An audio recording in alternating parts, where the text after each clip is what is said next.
हरे कृष्णा। भक्ति शास्त्री पाठ्यक्रम श्रीमद् भगवद गीता यथारूप। कल के सत्र में हमने भगवद गीता में जो प्रभुपाद जी आमुख लिखे हैं उस पर थोड़ा श्रवण किया था, जिसमें प्रभुपाद जी इस भगवद गीता को लिखने का श्रेय अपने गुरु महाराज को देते हैं। वे कहते हैं ये जो परंपरा है बहुत प्राचीन काल से चली आ रही है और ये जो हरिनाम संकीर्तन है इसके प्रवर्तक स्वयं भगवान है। तो इस भगवद गीता लिखने का जो श्रेय है पूरी तरह से मैं अपने गुरु महाराज को देता हूं। और ये आंदोलन ये आज का आंदोलन नहीं है, पूर्व काल से आंदोलन चल रहा है। श्रील प्रभुपाद जी ये भी लिखते हैं कि पूर्व काल में जो भगवद गीता लिखी गई है उसमें कुछ व्यक्तिगत महत्वाकांक्षाएं हैं, अपनी स्वयं को कुछ भौतिक इच्छाएं हैं जिसके द्वारा वह व्यक्ति कृष्ण को भगवान घोषित नहीं करता है। उन भगवद गीता के द्वारा वह भगवान को निराकार के रूप में प्रस्तुत करता है या ये दर्शाता है कि वह भगवान है ही नहीं। लेकिन प्रभुपाद जी की जो भगवद गीता है वह भक्ति से युक्त है। जैसे हमने ये भी सुना था कि भगवद गीता में कर्म से संबंधित वस्तुएं भी हैं, ज्ञान से संबंधित वस्तुएं भी हैं, लेकिन इनका संबंध भक्ति के साथ है। भगवद गीता के 3 और 4 अध्याय में हम सुनेंगे कि कृष्ण भावना भावित कर्म कैसे किया जाए। ऐसा कर्म करके हम बंधन में नहीं पड़ेंगे। और अंतिम के 6 अध्याय में जो कृष्ण ज्ञान दिए वो भी कोई शुष्क ज्ञान नहीं है, वो भक्ति से संबंधित ज्ञान है। इसलिए भक्ति में ग्रंथ है ये भगवद गीता। तो अन्य टीकाएं जो भगवद गीता पे लिखी गई है उसमें पूर्ण रूप से कृष्ण को भगवान घोषित नहीं किया गया, जबकि कृष्ण स्वयं भगवद गीता में कहते हैं मत्ता परतरम नान्यत किंचिदस्ति धनंजय। फिर प्रभुपाद जी कहते हैं अगर भगवद गीता को समझना है तो हमें कृष्ण जैसा बोल रहे हैं वैसे ही हमें समझने का प्रयत्न करना होगा। जैसे उदाहरण के रूप में प्रभुपाद जी कहे हम बीमार हो जाते हैं, डॉक्टर के पास जाते हैं, तो डॉक्टर हमें जिस समय पे औषधि लेने को बोलेगा हमें उसी समय पे औषधि लेना होगा। हमें कोई अपना तर्क वितर्क नहीं करना है। हम अपना तर्क वितर्क करेंगे या अपने मन से औषधि लेंगे तो ठीक नहीं हो पाएंगे। इसलिए कृष्ण ने जो कहा है उसको यथा रूप में हमें स्वीकार करना चाहिए, तभी हम भगवत गीता को समझ सकते हैं। और बाबा जी कहते हैं मेरा जो उद्देश्य है भगवत गीता लिखने का वो है बद्ध आत्माओं को इस अंधकार से बाहर निकालकर आध्यात्मिक जगत में ले जाना, उनको मार्गदर्शन करना। क्योंकि अभी की स्थिति में जितनी भी भगवत गीता की टीकाएं विद्यमान है वह मनुष्य जाति को अंधकारमय मार्ग की तरफ लेकर जा रही है और ये मानव जाति बहिरंगा शक्ति के आकर्षण के कारण इस संसार में सुख ढूंढने का प्रयत्न कर रहा है और उसको पता नहीं है कि सुख कहां पर है। सुख भगवान की शरण में है, भगवान के चरण कमलों में है, लेकिन वह सुख कहाँ ढूंढ रहा है? बाहर के जगत में ढूंढ रहा है। बाहर के जगत में जो विषय भोग होते हैं उसमें वह उसको ढूंढ रहा है। और बाबा जी कहते हैं भगवत गीता पढ़ने का उद्देश्य क्या होना चाहिए? कृष्ण की इंद्रियों को संतुष्ट करना। अभी वर्तमान स्थिति में व्यक्ति क्या कर रहा है? अपनी इंद्रियों को संतुष्ट कर रहा है, लेकिन वस्तुस्थिति क्या है? हमें किसकी इंद्रियों को संतुष्ट करना है? कृष्ण की इंद्रियों को संतुष्ट करना है, क्योंकि उनका एक नाम है ऋषिकेश, इंद्रियों के स्वामी। तो भगवत गीता पढ़ने के पीछे केंद्र बिंदु होना चाहिए कृष्णस्तु भगवान स्वयं। इसके पश्चात प्रभुपाद जब भूमिका लिखने लगे तो उसमें उन्होंने स्पष्ट रूप से ये बताया कि ये जो ज्ञान है आज का वर्तमान युग का ज्ञान नहीं है। लगभग करोड़ों वर्ष पूर्व भगवान ने ज्ञान सबसे पहले सूर्य देव को दिया था, लेकिन कालवश वह परंपरा खंडित हो गई। भगवान ने फिर अर्जुन के माध्यम से उस परंपरा को शुरू किया, भगवत गीता का ज्ञान देकर। और अर्जुन को ही ज्ञान क्यों दिया भगवत गीता का, कारण बताते हैं प्रभुपाद जी। क्यों? भक्तोसी में सखा चेती, क्योंकि अर्जुन भक्त है और मित्र है। तो प्रभुपाद जी कहते हैं 3 गुण होने चाहिए। एक तो शिष्य प्रामाणिक होना चाहिए, दूसरा अर्जुन के अंदर जो गुण था मित्रवत व्यवहार, और तीसरा भक्त। जब तक ये तीनों गुण नहीं आएंगे तब तक वह भगवत गीता को नहीं समझ सकता। फिर प्रभुपाद जी उसी भूमिका में 5 प्रकार के रसों का वर्णन किए, जिसमें एक भक्त अपना संबंध भगवान के साथ जोड़ सकता है। और ये संबंध कैसे जोड़ा जाएगा? भक्ति से। भक्ति का अर्थ क्या है? सेवा, भक्तिमय सेवा।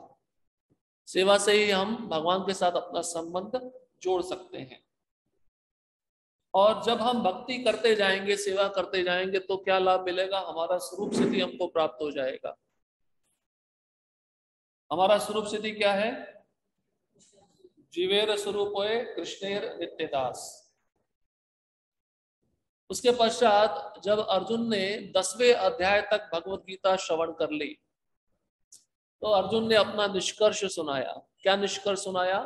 परम ब्रह्म परम धाम पवित्रम परमम भवान।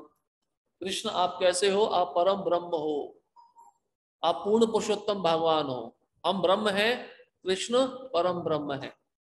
फिर अर्जुन कहते हैं परम धाम, सबके आश्रय आप ही हो। अंत में सबको आश्रय किसका लेना चाहिए? कृष्ण का लेना चाहिए। उसके पश्चात पवित्रम, आप परम पवित्र हो। और परमम भवान, परमम भवान का अर्थ है भौतिक कलमश से शुद्ध है भगवान। प्रकृति के 3 गुणों का स्पर्श उनको नहीं होता।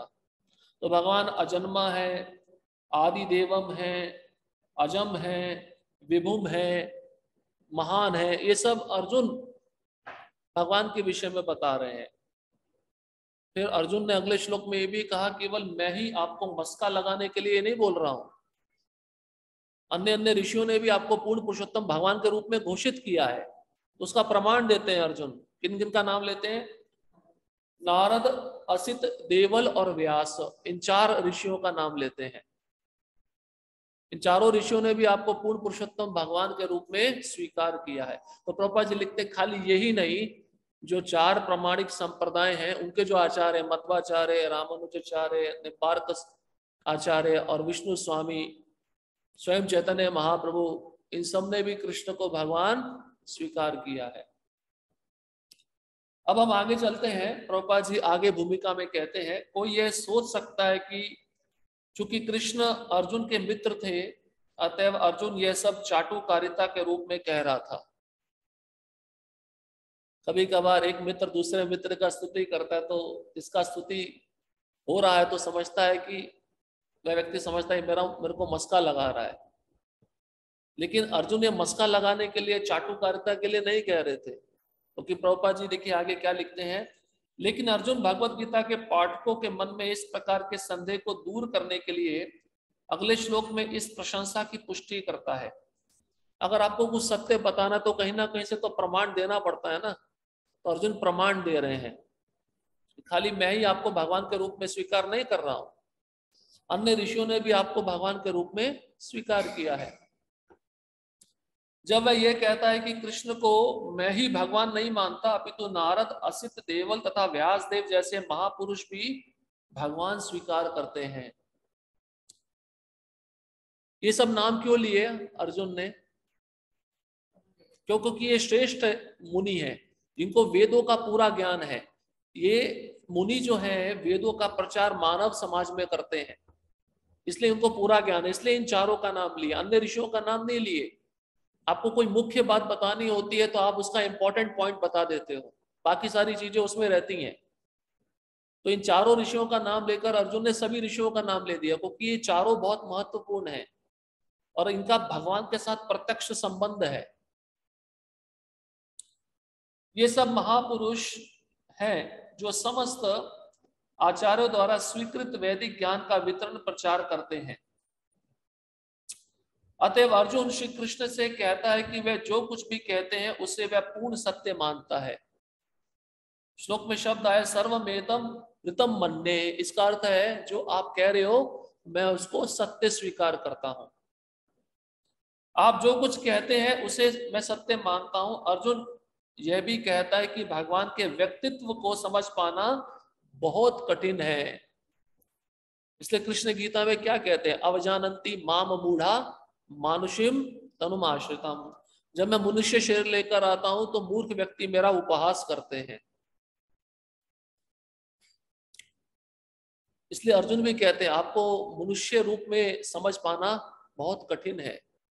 चतुर्भुज रूप में तो सब जान जाएंगे नारायण है भगवान है, लेकिन जब वही अपने दो हाथ छिपा देंगे तो साधारण मनुष्य जैसे लगेंगे, फिर उनको भगवान कोई स्वीकार नहीं करेगा।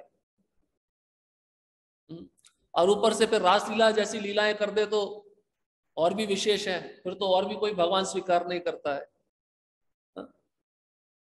यहां तक कि बड़े बड़े देवता भी उन्हें नहीं समझ पाते। अब हमने ब्रह्मा जी का उदाहरण सुना, इंद्र का सुना, और भी बहुत सारे उदाहरण है। ये देवता भी बहुत लालायित रहते थे भगवान को इस रूप में देखने के लिए, लेकिन भगवान अपना ये सौम्य रूप, हम भगवत गीता के 10वें अध्याय में पहुंचेंगे, वहां पे एक सुंदर शब्द आया सौम्य। सौम्य मतलब बहुत सुंदर। तो ये सौम्य रूप भगवान हर एक को नहीं दिखाते। जो भक्त पे कृपा होती है, जो शुद्ध भक्ति के मार्ग में चल रहा है, उसको ये सौम्य रूप का दर्शन होता है। और ये रूप देखकर वह भक्त भ्रमित नहीं होता, मोह में नहीं पड़ जाता कि भगवान दो भुजाएं लेकर कैसे प्रकट हो गए। वो रूप को देखकर उस भक्त के हृदय में प्रेम जागृत हो जाता है। इसका मतलब यह हुआ कि भगवान मनुष्य से ऊंचे व्यक्तित्व द्वारा भी जाने नहीं जा सकते। इसका अर्थ है कि हम जहां पे रह रहे हैं ये पृथ्वी लोक है, मर्त्य लोक है, मनुष्य यहाँ पे रहते हैं, लेकिन इससे ऊपर स्वर्ग लोक आता है जिसमें देवता रहते हैं। तो देवता भी नहीं समझ पाते हैं, जिनके पास मनुष्य से अधिक बुद्धि रहती है, मनुष्यों से अधिक ज्ञान रहता है, उनकी इंद्रियां विषय भोग में ज्यादा लगी होती हैं, लेकिन फिर भी वो कृष्ण को नहीं समझ पाते, उनके व्यक्तित्व को नहीं समझ पाते। तो आप सोचिए कितना दुर्लभ है कृष्ण को समझना। नारायण को हर एक कोई समझ सकता है, लेकिन कृष्ण को हर एक कोई नहीं समझ सकता। इसलिए कृष्ण गीता में क्या कहते हैं, मनुष्या नाम सहस्त्रेषु कश्चित् दरति सिद्धये यतताम अपि सिद्धा नाम कश्चिन् माम वेति तत्वता। हजारों में से कोई एक मेरे को जानने का प्रयत्न करता है, जान नहीं पाता है, प्रयत्न करता है, और हजारों प्रयत्न करने वालों में से कोई एक जान पाता है। तो ये कृष्ण का तत्व है। आप कृष्ण को भगवान मान लिए हो तो ये प्रभुपाद जी की विशेष कृपा है। अतः मानव मात्र भक्त बने बिना भगवान श्री कृष्ण को कैसे समझ सकता है। अब प्रभुपाद जी निष्कर्ष लिख दिया, भक्त बने बिना आप कृष्ण को भगवान कभी भी स्वीकार नहीं करोगे। अब भक्त बनना ही पड़ेगा, तभी आपको कृष्ण भगवान के रूप में समझ में आएंगे। भक्ति से ये सुलभ है। और भक्त कैसे बना जाता है, मन मना भव मद भक्तो मद्याजी माम नमस्कुरु। कृष्ण की सेवा करके भक्त बना जाता है। जब कोई सेवा करता है, विभिन्न प्रकार की सेवाएं होती हैं, सेवा से उसके मन में भगवान के विषय में चिंतन रहता है, फिर वो जप करता है, भगवान को नमस्कार करता है, भगवान की पूजा करता है, तब वो भक्त बनता है। अतएव भगवत गीता को भक्ति भाव से ग्रहण करना चाहिए। अब बहुत सारे लोगों की धारणा कैसी है, इसमें कर्म विशेष है, ये कर्म प्रधान ग्रंथ है, क्योंकि कृष्ण बोले हैं कर्मण्येवाधिकारस्ते, कर्म करो, कर्म का फल भी तुम भोगते रहो, ऐसे लोगों की धारणा है। लेकिन यहाँ पर ये जो ग्रंथ है ये भक्ति में ग्रंथ है, तो प्रभुपाद जी कहते हैं इसको भक्ति के द्वारा ही सीखना चाहिए। क्योंकि इसके हर एक श्लोक, हर एक अक्षर, हर एक शब्द में भक्ति छिपी हुई है। जैसे श्रीमती राधा रानी का भी वर्णन है भगवत गीता में। राधा रानी का वर्णन भागवतम में भी है, भगवत गीता में भी है, लेकिन बहुत ही अल्प मात्रा में है। उसको बहुत गुह्य रखा गया है। महात्मानस्तु माम पार्थ दैवीं प्रकृतिम आश्रिता, ये श्लोक श्रीमती राधा रानी को दर्शाता है। दैवीं प्रकृति, दैवी मतलब श्रीमती राधा रानी, और भागवतम में भी श्रीमती राधा रानी का वर्णन है। तो जहां कृष्ण है वहां पे राधा रानी का भी वर्णन आता है। किसी को यह नहीं सोचना चाहिए कि वह कृष्ण के तुल्य है, ना ही यह सोचना चाहिए कि कृष्ण सामान्य पुरुष है या कि एक महान व्यक्तित्व है। अब ऐसी धारणा रहेगी कि मैं ही कृष्ण हूं, या मैं कृष्ण के समतुल्य हूं, या कृष्ण एक साधारण व्यक्ति है, तो वह भगवत गीता को कभी भी समझ नहीं पाएगा। समझने के लिए आगे प्रभुपाद जी एक गुण बताएंगे, विनम्रता। गुरु के पास जाकर विनम्रता जब कोई स्वीकार करता है तब उसको भगवत गीता बहुत जल्दी समझ में आती है। दक्षिण भारत में रंगनाथ जी के मंदिर के बाहर एक ब्राह्मण भगवत गीता पढ़ता था। उसको पढ़ना नहीं आता था, वो अनपढ़ था, और भगवत गीता को उल्टा लेकर बैठ जाता था। जो कर्मकांडी ब्राह्मण थे, जो वेद के मंत्रों का उच्चारण करने में बहुत पटु होते हैं, तो उस ब्राह्मण का मजाक उड़ाते थे, इसको कुछ पढ़ना नहीं आता। लेकिन ये जो ब्राह्मण था जिसको पढ़ना नहीं आता था, ये उनकी तरफ देखता नहीं था, उस नजरअंदाज कर देता था। और चैतन्य महाप्रभु जब रोज दर्शन करने जाते तो उनको यही दृश्य दिखता था। तो एक दिन चैतन्य महाप्रभु ने देखा कि उस ब्राह्मण की आंखों से अश्रु बह रहे हैं, उसका हर एक रोम पुलकित है। तब चैतन्य महाप्रभु ने यह प्रश्न पूछा कि भगवत गीता का कौन सा भाग पढ़कर आपको इतना रोमांच हो रहा है? उस ब्राह्मण ने कहा, मेरे को पढ़ना तो नहीं आता, लेकिन मेरे गुरु की आज्ञा है। मेरे गुरु ने बोला है कि आप रोज भगवत गीता पढ़ना है, 18 अध्याय रोज पढ़ना है, इसलिए मैं इसको लेके बैठता हूं और पढ़ने का प्रयत्न करता हूं। पढ़ नहीं पाता हूं, लेकिन एक दृश्य मुझे ऐसा दिखता है जो मेरे मन को बहुत भाव विभोर कर देता है। वो दृश्य क्या है? जब कृष्ण पार्थ सारथी के रूप में अपने भक्त का रथ हाँकते हैं, ड्राइवर बनकर, एक शूद्र कार्य को संभालकर भगवान अपने भक्त की सेवा कर रहे हैं, ये देखकर मुझे बहुत आनंद आता है, मेरा रोमांच पुलकित हो जाता है, मेरे आंखों से आंसू बहने लगते हैं कि भगवान का एक गुण मुझे इसमें दिख रहा, वो है भक्त वत्सलता। तो ये जो ब्राह्मण था, भक्ति से ही तो भगवान को देख रहा था भगवत गीता में। इसमें ज्ञान तो है नहीं, कर्म तो है नहीं, भक्ति ही है। तब चैतन्य महाप्रभु ने कहा, वास्तव में भगवत गीता पढ़ने के अधिकारी आप ही हो। और उसको आलिंगन दिया। आलिंगन देने के बाद उसको अपना श्याम सुंदर रूप दिखाया और कहा कि किसी को मत बताना। फिर ब्राह्मण कहने लगा, जो पुस्तक में मैं चित्र देख रहा हूं और जो सामने देख रहा हूं, मुझे एक जैसा दिख रहा है। तो ये भक्ति से समझने वाला ग्रंथ है। हम अपने तर्क वितर्क से बुद्धि लड़ाएंगे, उससे हम इस ग्रंथ को नहीं समझ पाएंगे। भगवान श्री कृष्ण साक्षात पुरुषोत्तम भगवान है। अतः भगवत गीता के कथन अनुसार या भगवत गीता को समझने का प्रयत्न करने वाले अर्जुन के कथन अनुसार हमें सिद्धांत रूप में कम से कम इतना तो स्वीकार कर लेना चाहिए कि श्री कृष्ण भगवान है। अर्जुन ने स्वीकार किया ना, कृष्ण आप ही परम ब्रह्म हो, परम धाम हो, परम पवित्र हो, परम भगवान हो। परम, हर एक शब्द के आगे परम लगा रहा। परम मतलब दिव्य, श्रेष्ठ। तो अर्जुन कह रहा है आप परम सत्य हो, ये सब मैं स्वीकार किया। तो प्रभुपाद जी भी कह रहे हैं, आपको कुछ समझ में आए या ना आए, कम से कम इतना तो समझ लो कि कृष्ण ही परम पूर्ण पुरुषोत्तम भगवान है। इतना भी आपने समझ लिया, आपको भगवत गीता समझ में आ जाएगी। अंतरराष्ट्रीय कृष्ण भावनामृत संघ में आने से पहले हमें भी पता नहीं था कि कृष्ण भगवान है। हम तो बहुतों को भगवान मानते थे, लेकिन प्रभुपाद जी की कृपा से हम समझ पाए कृष्ण भगवान है। अब देखिए उसी बात को प्रभुपाद जी जोर देकर कह रहे हैं। कम से कम इतना तो समझ लेना चाहिए कि कृष्ण ही पूर्ण पुरुषोत्तम भगवान है।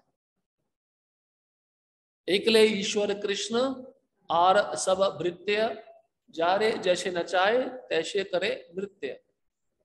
कृष्णदास कविराज गोस्वामी लिखते हैं एकले ईश्वर कृष्ण, ईश्वर और कोई नहीं है, केवल एक ही है। वो कौन है? कृष्ण। नाम भी दिया उधर। कोई पूछ सकता है कौन ईश्वर है, तो नाम भी दिया है, कृष्ण है। फिर कहते हैं आर सब भृत्य, भृत्य मतलब दास, बाकी सब दास हैं उनके। चाहे वो ब्रह्मा जी हो, चाहे वो शिव हो, चाहे वरुण हो, इंद्र हो, चंद्र हो, सूर्य हो, कोई भी हो, सब उनके दास हैं। और फिर कहते हैं जा रे जैसे नचाए, वह जिसको जैसे नचाना चाहते हैं तैसे करे नृत्य, वो ऐसे ही नाचता है।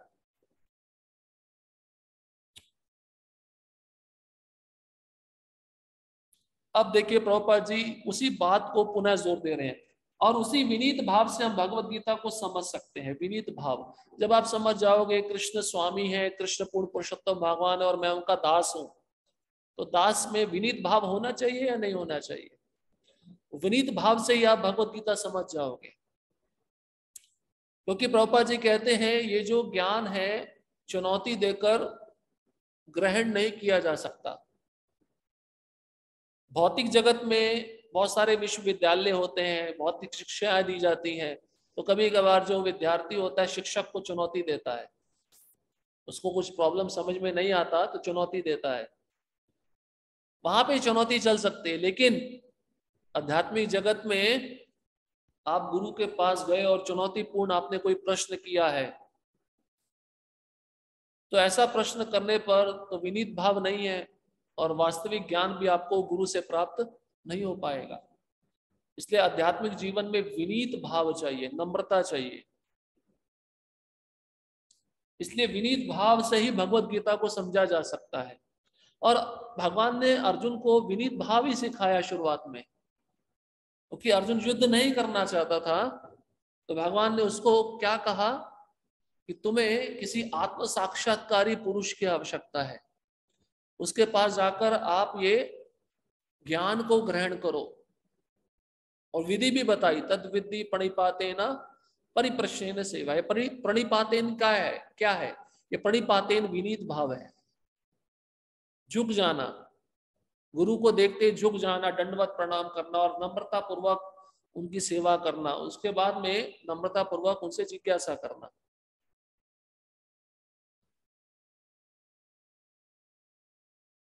जब तक कोई भगवत गीता का पाठ विनम्र भाव से नहीं करता है तब तक उसे समझ पाना अत्यंत कठिन है, प्रभुपाद जी लिख रहे हैं। क्योंकि यह एक महान रहस्य है, इतना महान रहस्य है कि हर कोई इसको समझ नहीं पाएगा। इसलिए गुरु शिष्य परंपरा है और शिष्य का एक मुख्य गुण होता है विनम्रता। गुरु के पास जाकर उसको विनम्र हो जाना चाहिए। जैसे चैतन्य महाप्रभु अपने गुरु महाराज के पास में गए, क्या कहा? गुरु मोरे मूर्ख देखी करीला शासन। गुरु ने मुझे मूर्ख समझा है और कहा है कि इसी महामंत्र का जप करो। कलयुग में आप वेद पढ़ने के अधिकारी नहीं हो। इसी महामंत्र का जप करने से आपको कृष्ण के चरण कमलों का दर्शन होगा, स्वयं भगवान कह रहे हैं। तो भगवत गीता क्या है? भगवत गीता का प्रयोजन मनुष्य को भौतिक संसार के अज्ञान से उबारना है। प्रत्येक व्यक्ति अनेक प्रकार की कठिनाइयों में है। जिस प्रकार अर्जुन भी कुरुक्षेत्र में युद्ध करने के लिए कठिनाई में था, अर्जुन ने श्री कृष्ण की शरण ग्रहण कर ली, फलस्वरूप इस भगवत गीता का प्रवचन हुआ। अर्जुन ही नहीं वरन हम में से प्रत्येक व्यक्ति इस भौतिक अस्तित्व के कारण चिंताओं से पूर्ण है। हमारा अस्तित्व ही अनअस्तित्व के परिवेश में है। वस्तुतः हमें अनअस्तित्व से भयभीत नहीं होना चाहिए। हमारा अस्तित्व सनातन है, लेकिन हम किसी न किसी कारण से असत में डाल दिए गए हैं। असत का अर्थ है उससे, असत का अर्थ उससे है जिसका अस्तित्व नहीं है। अब इसको समझना बहुत जरूरी है। प्रभुपाद जी कहते हैं भगवत गीता का प्रयोजन क्या है। कोई वस्तु बनाते हैं हम, उसका प्रयोजन पहले जानना चाहिए ना। मार्केट में भी कोई मशीन आता है, उसका प्रयोजन क्या होता है? काम को और अच्छे से सुख सुविधा पूर्वक बना देना। जैसे एक मशीन आता है कपड़े धोने का, उसका प्रयोजन क्या है? बिना हाथों को लगाए आप उस मशीन में कपड़े डालो और धुल जाएगा। हर एक वस्तु का कोई ना कोई प्रयोजन होता है। उसी प्रकार से भगवत गीता का क्या प्रयोजन है? इस बद्ध जीव जो इस संसार में अनादिकाल से रह रहा है, कष्ट भोग रहा है, उससे उसको उबारना, बाहर निकालना, ये प्रयोजन है भगवत गीता का। और कौन कौन सी कठिनाइयां हैं? प्रभुपाद जी कहते हैं व्यक्ति अनेक प्रकार की कठिनाइयों में है। जैसे अर्जुन भी कठिनाई में था। क्या कठिनाई थी अर्जुन को? मैं युद्ध नहीं करूंगा। युद्ध के ना करने का कारण, सामने मेरे सारे रिश्ते नाते वाले खड़े हैं, उनको मारकर मैं क्या, मुझे कोई सुख भी मिल जाए मैं उसका भोग नहीं कर पाऊंगा। सुख भोग करने के लिए रिश्ते नाते तो चाहिए ना। अकेला व्यक्ति रहकर कितना भी ऐश्वर्य प्राप्त कर ले, शांति से रह नहीं पाएगा। अब इनको मारकर मैं क्या सुख प्राप्त करूंगा? अर्जुन की बहुत बड़ी कठिनाई थी। तो प्रभा जी कहते हैं उसी प्रकार से हम सबकी भी कठिनाई है। हम सब भी चिंताओं से ग्रस्त हैं, चिंताओं से भरे हुए हैं। हमारी चिंता भी क्या है? माता पिता बच्चे को जन्म देते हैं, उसका शिक्षण कैसे होगा? शिक्षण चलो प्राप्त कर रहा है तो उसका परीक्षा में अच्छे अंक से उत्तीर्ण होगा या नहीं होगा? अच्छे अंक से उत्तीर्ण हो गया, इतना कंपटीशन है, तो उसे अच्छी नौकरी मिलेगी या नहीं मिलेगी? चलो अच्छी नौकरी भी मिल गई, अच्छी लड़की मिलेगी नहीं मिलेगी शादी के लिए? एक के बाद एक चिंता लगी हुई है। अब शादी हो गई, शादी में झगड़ा चल रहा है, डाइवोर्स होने की कगार पे है। अब चिंता रहती है वो जो लड़की थी प्रॉपर्टी लेके चली जाएगी, हमारा क्या होगा? चिंता है या नहीं है? कितनी अनेक प्रकार की चिंताएं हैं। आश्रम में जो ब्रह्मचारी रहते हैं उनको भी चिंता रहती है कि मेरा कोई गमछा इस्तेमाल ना कर ले, मेरा कोई वस्तु ना ले ले। कुछ प्रसाद छिपा के रखता है तो कोई आके दूसरा उस प्रसाद को ग्रहण ना कर ले। ये चिंता छोटी छोटी है, इसका निवारण निकल सकता है। लेकिन गृहस्थ आश्रम में कितनी चिंताएं हैं। चिंता की तो कोई सीमा नहीं है, लिमिट नहीं है। तो प्रभुपाद जी कह रहे हर एक व्यक्ति चिंता से भरा हुआ है, और चिंता के पीछे कारण बता रहे हैं हमारा अस्तित्व ही अनअस्तित्व के परिवेश में है। अब इसको समझना जरूरी है। हमारा अस्तित्व मतलब व्यक्त, अभी हम दिख रहे हैं, लेकिन अनअस्तित्व क्या है? जब हम मृत्यु को प्राप्त हो जाएंगे, जब हम दिखना बंद हो जाएंगे, अव्यक्त स्थिति में चले जाएंगे, शरीर चला जाएगा पर आत्मा तो सनातन है। इसलिए प्रभुपाद जी कहते हैं हमें अनअस्तित्व से भयभीत नहीं होना है, मृत्यु से भयभीत नहीं होना है। अनअस्तित्व मतलब मृत्यु, अव्यक्त स्थिति। जैसे ये घड़ी है, अभी मैं इसको छिपा दूं तो ये अव्यक्त हो गई, अभी मैंने इसको खोल दिया तो व्यक्त हो गई। उसी प्रकार से हम अपने कर्मों के अनुसार किसी प्रकार का शरीर ग्रहण करते हैं, अस्तित्व में आते हैं, जब मृत्यु होती है तो अनअस्तित्व में चले जाते हैं। सबसे बड़ी चिंता क्या है? अनअस्तित्व की। अनअस्तित्व मतलब मुझे मृत्यु प्राप्त होगी। लेकिन प्रभा जी कहते हैं हमारा अस्तित्व कैसा है? सनातन है। सनातन मतलब शाश्वत। शाश्वत मतलब कभी भी नष्ट ना होने वाला। इसका मतलब क्या? आत्मा कभी भी नष्ट नहीं होती, उसकी मृत्यु ही नहीं है। अर्जुन इसी मोह में था ना, उसको आत्मा का ज्ञान नहीं था, इसलिए तो कृष्ण ने आत्मा का ज्ञान दिया, तो उसका मोह चला गया। अब प्रभुपाद जी कहते हैं किसी न किसी कारण हम असत में डाल दिए गए। असत मतलब ये संसार, इसको असत बोला गया, झूठ। और एक संसार सत्य का है, वो है वैकुंठ। कोई ना कोई कारण है हमारा यहाँ पे आने का। कारण क्या है? इच्छा द्वेष समुत्थेन द्वंद्व मोहेन भारता। कृष्ण इसका भी उत्तर दिए हैं। हमारा यहाँ पे आने का कारण क्या है? हमारी भौतिक इच्छा, और दूसरा भगवान से द्वेष। ये दो चीजें हमको इस संसार में ले आती है। तो इस संसार में हम डाले गए हैं हमारी भौतिक इच्छा और द्वेष के कारण। वहीं से हमारा मूल समस्या शुरू हो गया। कष्ट भोगने वाले अनेक मनुष्यों में से केवल कुछ ही ऐसे हैं जो वास्तव में ये जानने के जिज्ञासु हैं कि वे क्या है, वह इस विषम स्थिति में क्यों डाल दिए गए हैं। आदि आदि। तो बुद्धिमान मनुष्य कौन है? मनुष्य शरीर लेकर जब वो जिज्ञासा करता है कि मैं कौन हूं और मेरे को इस संसार में भौतिक कष्ट क्यों मिल रहे हैं। जब तक ये जिज्ञासा नहीं आएगी तब तक आप पशु बने हुए हो, और जब ये जिज्ञासा आ गई कि मैं कौन हूं, मेरा भगवान से क्या संबंध है, मुझे कष्ट क्यों मिल रहे हैं, तो मतलब आप मनुष्य स्तर पे आ गए हो, आप मनुष्य बन गए हो।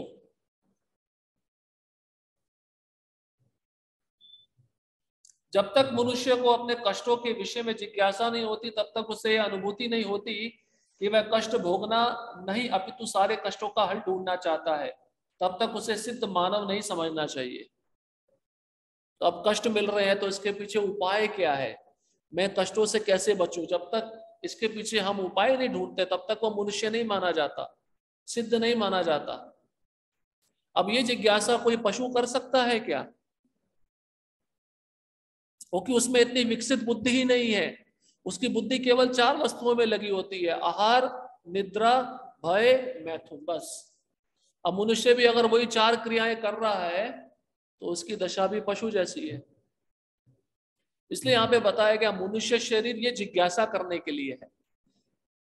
महाराज परीक्षित ने भागवतम के दूसरे स्कंद के पहले अध्याय में आप पढ़िए, राज सुखदेव गोस्वामी को यही प्रश्न पूछा है कि मरणासन व्यक्ति को क्या करना चाहिए जिसकी मृत्यु होने वाली है। अब या तो तुरंत होने वाली है या कभी ना कभी तो होगी, तो दोनों के लिए कौन से कर्तव्य हैं, दोनों के लिए प्रश्न पूछ रहे हैं। ऐसा नहीं कि जो भी मरने वाला है उसके लिए क्या है, नहीं, जो भविष्य में भी मरेगा उसके लिए भी क्या कर्तव्य है, बताइए। तो सुखदेव गोस्वामी कहते 3 कर्तव्य हैं। भगवान के विषय में सुनना, भगवान के विषय में कीर्तन करना और भगवान का स्मरण करना। ये 3 विषय हैं जो मनुष्य शरीर में आके करने चाहिए, बस।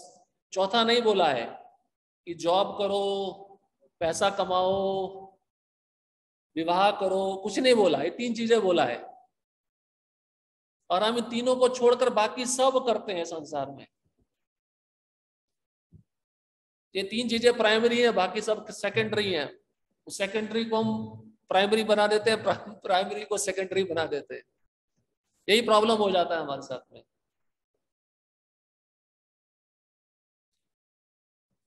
प्रभुपाद जी कहते हैं मानवता तभी शुरू होती है जब मन में इस प्रकार की जिज्ञासा उदित होती है।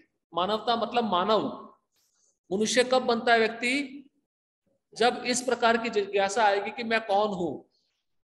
मैं कौन हूं मतलब मैं नाम नहीं, मैं कौन हूं मतलब मैं सनातन भगवान का अंश हूं, ये उत्तर है। और मुझे दुख क्यों मिल रहा है, कष्ट क्यों मिल रहा है, इसके पीछे कारण क्या है? मेरा इस संसार के वस्तुओं पर प्रभुत्व जताना, भोक्ता बनने की इच्छा, ये मेरे दुखों का कारण है। जब तक जीव इस चेतना से मुक्त नहीं होगा कि मैं हर एक वस्तु का भोक्ता हूं, तब तक उसको दुख मिलते रहेंगे। और उसके लिए उपाय क्या है? मुझे कष्ट नहीं प्राप्त करने हैं तो उपाय क्या है? तो मुझे ऐसा कार्य करना है जिससे मैं दोबारा जन्म ना लूं। वो है भक्ति, अकर्म। ये जिज्ञासा जब उसके मन में आती है तब वो मानवता के स्तर पे आता है। नहीं तो क्या है? पशु है। अभी आप सब समझ लीजिए, जितने भी लोग सड़क पे चल रहे हैं ये सब पशु हैं। क्योंकि सुबह उठना, जल्दी काम के लिए भागना, फिर 24 घंटे में से 12-12 घंटा काम करके थक कर वापस आना, फिर खाना, फिर सो जाना, फिर अगले दिन वही चीज। तो ये पशु की वृत्ति चल रही है। पशु भी इतना मेहनत नहीं करता है। आज का व्यक्ति पशु से भी नीचे जा चुका है। पशु क्या करते हैं, पक्षी क्या करते हैं, उड़ते हैं, दाना चुगते हैं, अपने घोंसले में आ जाते हैं, क्योंकि उनके मन में कोई लोभ नहीं है। ईशोपनिषद में उदाहरण सुना था ना, एक गेहूं का पोता गिर जाए, एक बेचारी चिड़िया आएगी, दो दाने चुगेगी और चली जाएगी। और मनुष्य आएगा तो पूरा पोता ही उठा लेगा। क्यों भाई, कल की भी चिंता है ना, कल मिलेगा या नहीं मिलेगा। इसलिए पहले के साधु लोग चिंता नहीं करते थे, नहीं मिलता था तो उपवास रखते थे। वैदिक संस्कृति देखिए कितनी सुंदर है। लोभ के कारण हमको कितनी चीजें इकट्ठी करनी पड़ती है, और उस चीजों के कारण हमारे जीवन में कितनी समस्या आ जाती है।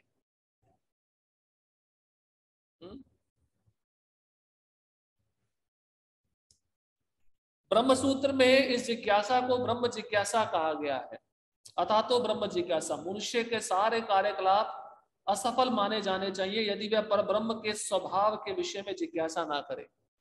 अब स्पष्ट बोला गया, अगर मनुष्य शरीर लेकर व्यक्ति भगवान के स्वभाव को जानने का प्रयत्न नहीं कर रहा है, उसके जितने भी कार्य हैं, जितने भी कर्म हैं, सब विफल है,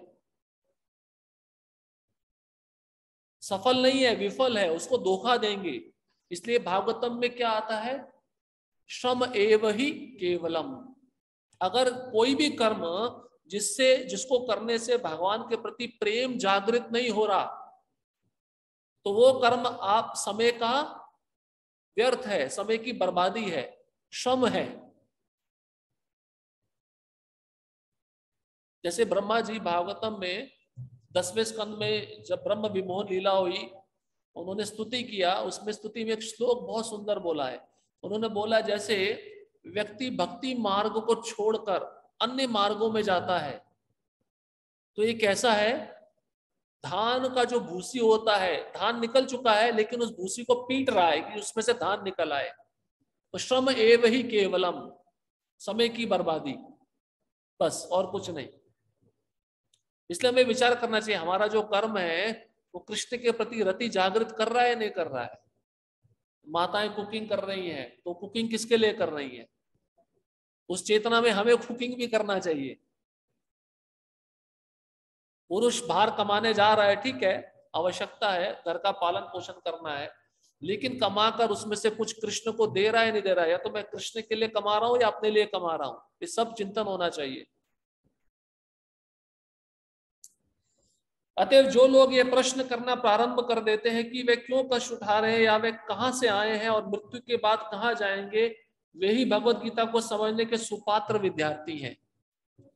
निष्ठावान विद्यार्थी में भगवान के प्रति आदर भाव भी होना चाहिए। अर्जुन ऐसा ही विद्यार्थी था। तो भगवत गीता को कौन समझ सकता है? प्रभुपाद जी एक और पात्रता बता रहे हैं, यहाँ पे बताते हैं जिनके अंदर ये प्रश्न उठते हैं कि मृत्यु के बाद मैं कहाँ जाऊंगा, मैं कौन हूं, मेरा भगवान से क्या संबंध है, ये सब प्रश्न जब उठते हैं तो वो व्यक्ति असली सुपात्र है भगवत गीता को समझने का। और निष्ठावान विद्यार्थी भी भगवत गीता को समझ सकता है। निष्ठावान मतलब हम सुनते हैं ना, आदो श्रद्धा साधु संग भजन क्रिया अनर्थ निवृत्ति, फिर आता है निष्ठा। निष्ठा मतलब पक्का, फिक्स्ड। तो निष्ठावान व्यक्ति भगवत गीता को समझ सकता है। कैसी निष्ठा? कृष्णस्तु भगवान स्वयं, ये निष्ठा। जब मनुष्य जीवन के वास्तविक प्रयोजन को भूल जाता है तो भगवान कृष्ण विशेष रूप से उसी उद्देश्य की पुनर्स्थापना के लिए अवतार लेते हैं। तब भी असंख्य जागृत हुए लोगों में से कोई एक होता है जो वास्तव में अपनी स्थिति को जान पाता है, और ये भगवत गीता उसी के लिए कही गई है। तो असंख्य लोग सोए हुए हैं, किसकी गोद में सोए हुए हैं? माया की गोद में। तो भगवान गीता सुनाने के लिए आते हैं, धर्म की पुनर्स्थापना करने के लिए आते हैं। उद्देश्य क्या है? इन जीवों को जागृत करना। जैसे चैतन्य महाप्रभु कहते हैं, जीव जागो गौरा चांद बोले। को तो निद्रा जाओ माया पिशा चीर को ले, ये नेची औषधि माया नशी बारो लागी, यही महामंत्र लो तुम्ही मांगी। चैतन्य महाप्रभु कहते हैं उठो उठो मैं महामंत्र लेकर आया हूं, ये औषधि है माया से जागने की। जब तक ये औषधि नहीं लोगे तब तक तुम माया की गोद में सोते रहोगे। तो भगवान भगवत गीता सुनाए हम जैसे बद्ध जीवों के लिए। अर्जुन को कोई आवश्यकता नहीं थी भगवत गीता सुनने की, वो भगवान का सखा है, मित्र है। भगवान ने थोड़ा समय के लिए उसको मोह में डाला, कारण हम सब जीव हैं, हमको सुनाने के लिए।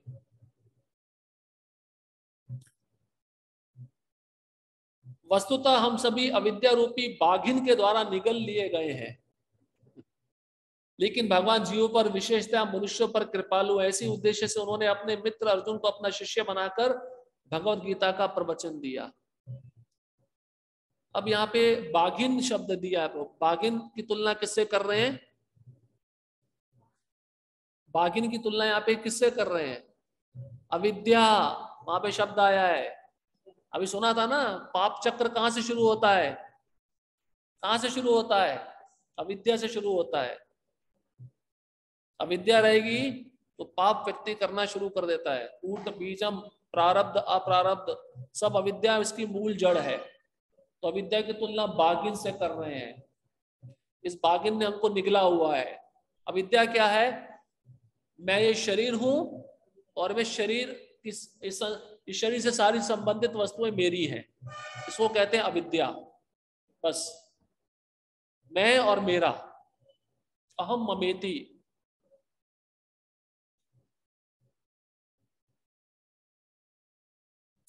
भगवान कृष्ण का पार्षद होने के कारण अर्जुन समस्त अज्ञान अविद्या से मुक्त था, लेकिन कुरुक्षेत्र के युद्ध स्थल में उसे अज्ञान में डाल दिया गया ताकि वह भगवान कृष्ण से जीवन की समस्या के विषय में प्रश्न करें, जिससे भगवान उनकी व्याख्या भावी पीढ़ियों के मनुष्यों के लाभ के लिए कर दे और जीवन की योजना का निर्धारण कर दे। तब मनुष्य तदनुसार कार्य कर पाएगा और मानव जीवन के उद्देश्य को पूर्ण कर सकेगा। तो उद्देश्य क्या था? अर्जुन को निमित्त बनाकर हमको भगवत गीता का ज्ञान देना। अर्जुन कभी भी मोह में नहीं आ सकता है। जो भगवान के संग में रह रहा है वो कैसे मोह में आएगा? अर्जुन का मोह में आने का प्रश्न ही नहीं उठता है। लेकिन भगवान युक्ति पूर्वक उसको मोह में डालकर, ऐसा जैसे आप ड्रामा देखते हो, ड्रामे में जो व्यक्ति कैरेक्टर होता है वो एक विभिन्न प्रकार के रोल प्ले करता है। उसी प्रकार से यहाँ पे अर्जुन एक रोल प्ले कर रहे हैं, एक नाटक अदा कर रहे हैं मोहित व्यक्ति का। वो मोह में नहीं है। भगवान ने कलयुगी जीवों को ये भगवत गीता अर्जुन को निमित्त बना के हमको प्रदान किया, ये कारण है। आप सोचिए, अर्जुन इसी शरीर में उच्च लोकों में गया, शिव जी की कृपा उसने प्राप्त की, दुर्गा की कृपा प्राप्त की, इंद्र का अंश है वो कैसे मोह में आ सकता है? और भगवान के साथ नित्य रहता है। कैसे रहता है आगे हम सुनेंगे। जब कृष्ण अर्जुन को बोलेंगे मैंने ज्ञान सूर्य देव को पहले दिया था, तब अर्जुन प्रश्न करेगा मैं कैसे मान लूं? सूर्य देव तो बहुत पहले से, आप तो अभी अभी आए हो। भगवान बोलते हैं उस समय तुम भी मेरे साथ थे, लेकिन तुम भूल चुके हो, लेकिन मुझे याद है।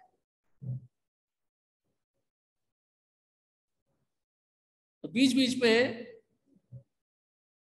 भगवान ने अर्जुन को थोड़ा थोड़ा मोह में डाला है। कारण वो अर्जुन वहां पे जो प्रश्न पूछ रहा है हमारे लिए पूछ रहा है। कल को यही के लोग प्रश्न भी पूछेंगे ना, हम कैसे मान ले, जब से सृष्टि है तब से तो सूर्य बना हुआ है, लेकिन कृष्ण तो 5000 साल पहले आए, उन्होंने सूर्य को देव को कैसे ज्ञान दे दिया, ये कैसे संभव है? तब भगवान उसका उत्तर देते हैं, जो पहले घट चुका है, जो अभी हो रहा है और जो आगे होने वाला है, सब मुझे पता है।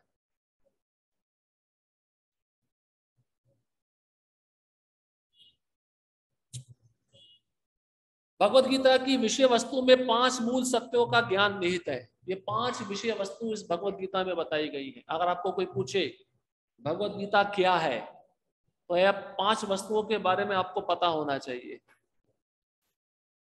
भगवान, प्रकृति, जीव, काल और कर्म, ये 5 विषय वस्तु हैं इस भगवत गीता की।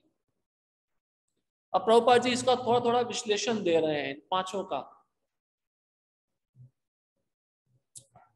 सर्वप्रथम ईश्वर के विज्ञान की और फिर जीवों के स्वरूप स्थिति की विवेचना की गई है। तो इस भगवत गीता में बताया गया सबसे पहले भगवान कौन है, ईश्वर कौन है, और फिर जीव की स्थिति क्या है। ममे वांशो जीवलोके जीवभूत सनातना, ये जीव मेरा सनातन अंश है।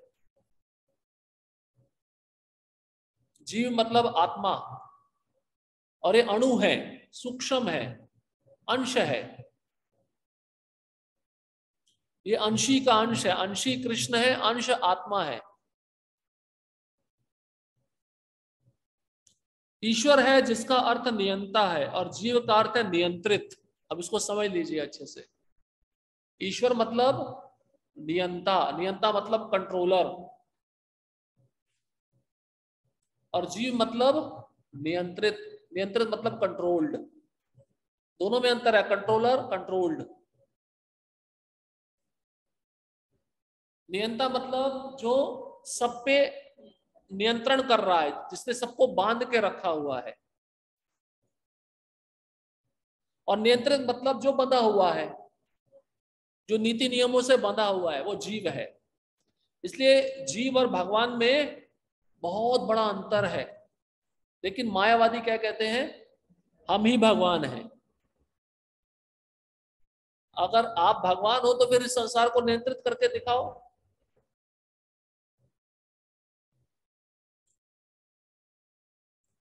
यदि जीव यह कहे कि वह नियंत्रित नहीं अपितु स्वतंत्र है, तो वह पागल है। रोपा जी लिख रहे हैं, मैं नहीं लिख रहा, मैं भी नहीं बोल रहा हूं।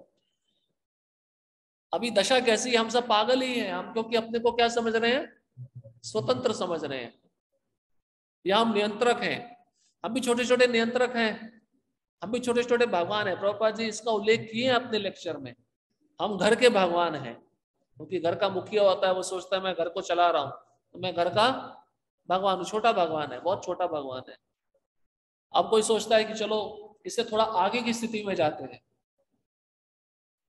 कोई समाज का मुखिया बन जाता है, तो सोचता है मैं समाज का भगवान हूं, मैंने समाज के लिए जो नीति नियम बनाए हैं समाज के लोग उसका पालन करना चाहिए।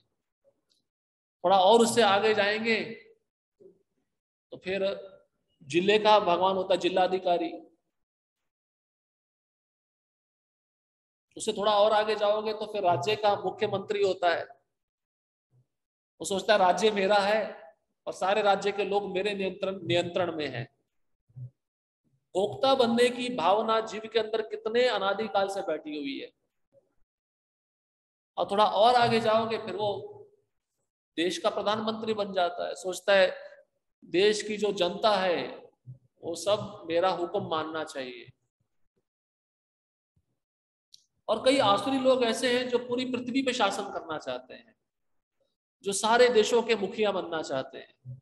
वो और भी आगे के स्तर पे चला जाता है, लेकिन वो भी कृष्ण से तुलना नहीं कर सकता है अपनी। तो ये छोटे छोटे भगवान हैं, छोटे छोटे। और कृष्ण कैसे भगवान है, विभू, अनंत कोटि ब्रह्मांडों के भगवान है वो। और ऐसे भगवान हैं उनको कोई मोह ही नहीं है, आसक्ति नहीं है। यहाँ के छोटे छोटे भगवानों को बहुत आसक्ति रहती है, लेकिन कृष्ण ऐसे भगवान है जिनको कोई मोह नहीं है, कि कोई आसक्ति नहीं है, और अज्ञान भी उनके हृदय में कभी प्रवेश नहीं कर पाता, और उनको कोई चिंता भी नहीं है। यहाँ के छोटे छोटे भगवानों को चिंता रहती है। तो यहाँ पे भगवान और जीव का अंतर बता रहे हैं। जीव सभी प्रकार से कम बद्ध जीवन में तो नियंत्रित है। प्रभुपाद जी कहते हैं ये भौतिक संसार में जितने भी जीव आए हैं वो कैसा जीवन व्यतीत कर रहे हैं, बद्ध जीवन। बद्ध मतलब कंडीशन सोल, बद्ध मतलब उनपे कुछ नीति नियम लगाए हुए हैं। तो प्रभुपाद जी उदाहरण के रूप में कहते हैं, आप सड़क पे अपना गाड़ी लेके जा रहे हो, लाल बत्ती हो जाती है तो क्या नियम है, रुक जाना। सरकार ने नियम बनाया, आपको रुकना पड़ेगा। आप नहीं रुके तो फाइन भरना पड़ेगा, दंड मिलेगा। अब भौतिक जगत में ऐसा नियम बनाया है एक छोटी सी सरकार ने, तो आप सोचो भगवान की जो प्रकृति है उसके कितने कड़क नियम होंगे। तो सदैव हम पे सीसीटीवी कैमरा लगाकर देख रहे होते हैं। तो प्रभुपाद जी कहते हैं कम से कम बद्ध जीवन में तो जीव नियंत्रित है, वो स्वतंत्र नहीं है। शरीर की भी कुछ ना कुछ सीमा है ना, नियंत्रण में है या नहीं है। ये देखने का जो सीमा होता है, केवल कितना सामने की वस्तु देख सकता है, अंधेरे में वो नहीं देख सकता। कुछ लिमिट है, इसका मतलब नियंत्रण है। सुनने की भी क्षमता है, इसका मतलब उसके ऊपर नियंत्रण है। फिर खाने की भी क्षमता है। देखो कितना विभिन्न प्रकार से हमारे शरीर के ऊपर नियंत्रण रखा गया है। अगर व्यक्ति इसी नियंत्रण को नहीं मानेगा तो क्या होगा, शरीर में व्याधि आएगी। इसका मतलब क्या है, हम नियंत्रित हैं, हम नियंता नहीं है।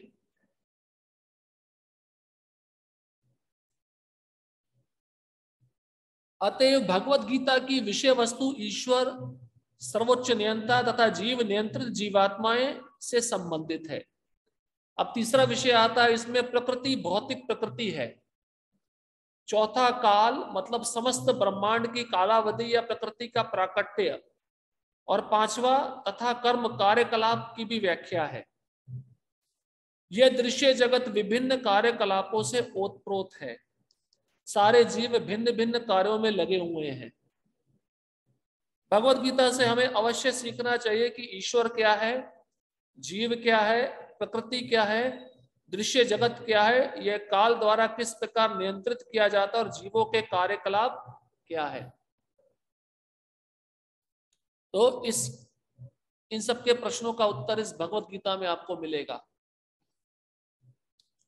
भगवत गीता के इन 5 मूलभूत विषयों में से इसकी स्थापना की गई है कि भगवान अथवा कृष्ण अथवा ब्रह्म या परमात्मा अथवा परम नियंता, आप जो चाहे कह ले, सबसे श्रेष्ठ है। इन 5 में सबसे श्रेष्ठ कौन है? कृष्ण है, भगवान है, परम ब्रह्म है। जीव गुण में परम नियंता के ही समान है। जीव समझ में आया, गुण और मात्रा। गुण में भगवान के ही समान है, लेकिन मात्रा में भगवान के समान नहीं है। अचिंत्य भेदाभेद तत्व। क्या गुण है जीव में और भगवान में जो एक जैसे हैं? सत चित आनंद, ये 3 गुण समान है, लेकिन जीव के अंदर आंशिक मात्रा में, आंशिक मतलब बहुत चित्कण सूक्ष्म, और भगवान के अंदर विभू मात्रा में है। जैसे समुद्र और समुद्र का बिंदु, तो समुद्र में जो खारापन है, उस जल की बिंदु में भी खारापन है, लेकिन मात्रा में अंतर है। लेकिन गुण तो खारापन दोनों में है। दूसरा उदाहरण प्रभुपाद जी कहते थे, अग्नि और उसका स्पार्क, चिंगारी।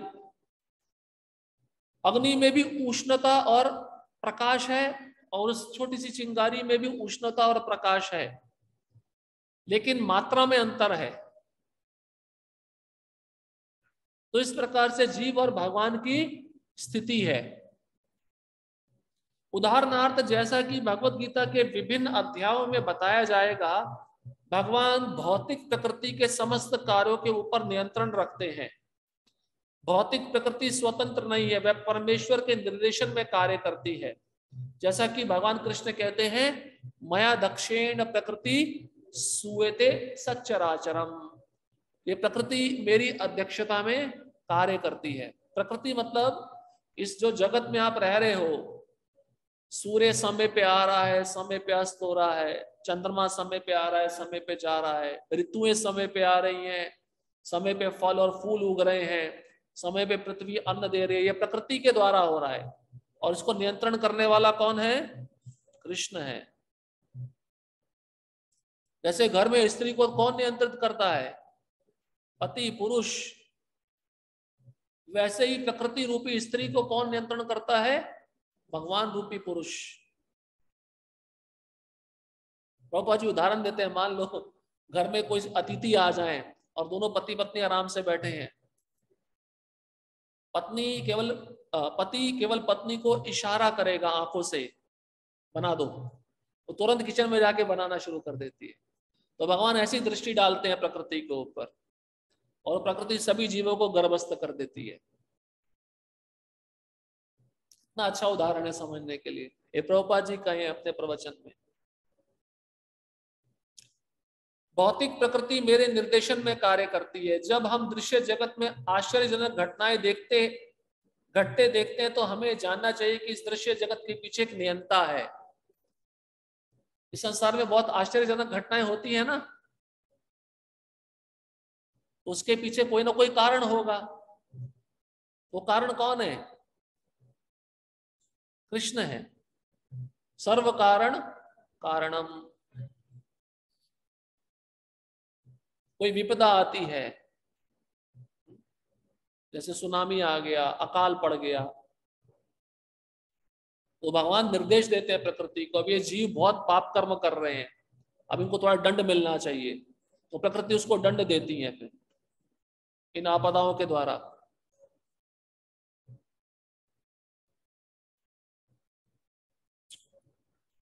बिना नियंत्रण के किसी का प्रकट होना संभव नहीं। नियंता को ना मानना बचपना है। अब कोई बालक कहे मैं अपनी माँ को ही मानता हूं, पिता को नहीं मानता, तो बालक कैसा कहलाएगा? ये बचपना है, पागलपना है। तो कई लोग कहते हैं प्रकृति ही सब कुछ है, लेकिन ईश्वर कुछ भी नहीं है। उदाहरणार्थ एक बालक सोच सकता है कि मोटर कार अद्भुत होती है क्योंकि ये बिना घोड़े के या खींचने वाले पशु से चलती है, किंतु समझदार व्यक्ति मोटर कार की अभियांत्रिक व्यवस्था से परिचित होता है। वह सदैव जानता है कि इस यंत्र के पीछे एक व्यक्ति, एक चालक होता है। इसी प्रकार परमेश्वर वह चालक है जिसके निर्देशन में सब कार्य हो रहा है। भगवान ने जीवों को अपने अंश रूप में स्वीकार किया है, जैसा कि हम अगले अध्यायों में देखेंगे। तो प्रभुपाद जी उदाहरण दे रहे हैं, एक मोटर कार है, तो बालक है, छोटा बचपन है, वो समझेगा ये मोटर कार किसी पशु के द्वारा खींची जाती है। लेकिन बड़ा व्यक्ति जो समझदार है वो जानता है इसमें ड्राइवर बैठता है और ड्राइवर इस गाड़ी को चलाता है। इसलिए हर वस्तु के पीछे उसका नियंता होता है। वो वस्तु अपने आप ही निर्माण नहीं होती। आजकल के वैज्ञानिक कितने मूर्ख हैं।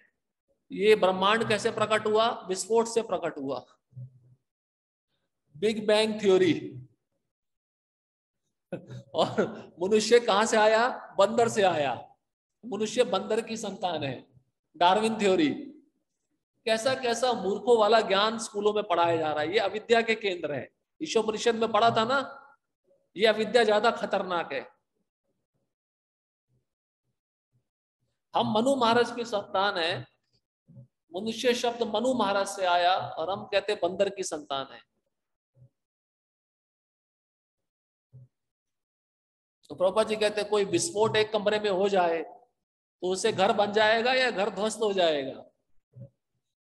वैज्ञानिक लोगों की बुद्धि इतनी बढ़ गई है कि वो बोलते हैं विस्फोट हुआ और ये सृष्टि बन गई। Big bang theory. Big bang मतलब विस्फोट होना। ये हम सबको पढ़ाया गया स्कूलों में।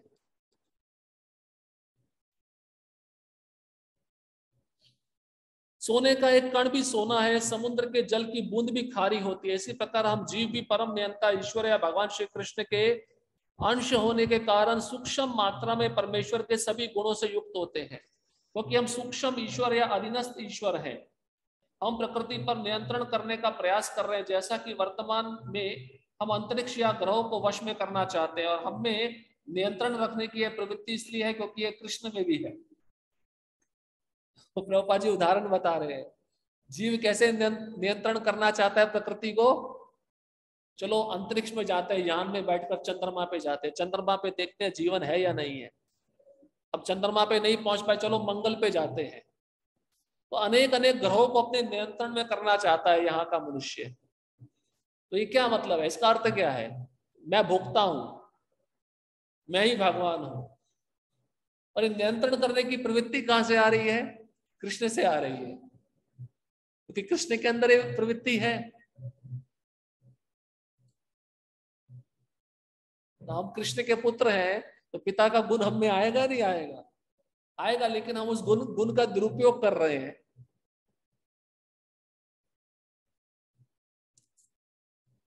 प्रभुपाद जी कहते हैं इसका एक और उदाहरण, कृष्ण राधा रानी से बहुत आकर्षित होते हैं, इसलिए हम भी इस संसार में स्त्रियों को देखकर आकर्षित हो जाते हैं। लेकिन ये आकर्षण, वो आकर्षण जमीन आसमान का अंतर है। वो दिव्य आकर्षण है, और ये भौतिक आकर्षण है जो वासना के ऊपर बैठा हुआ है। वो प्रेम का आकर्षण है।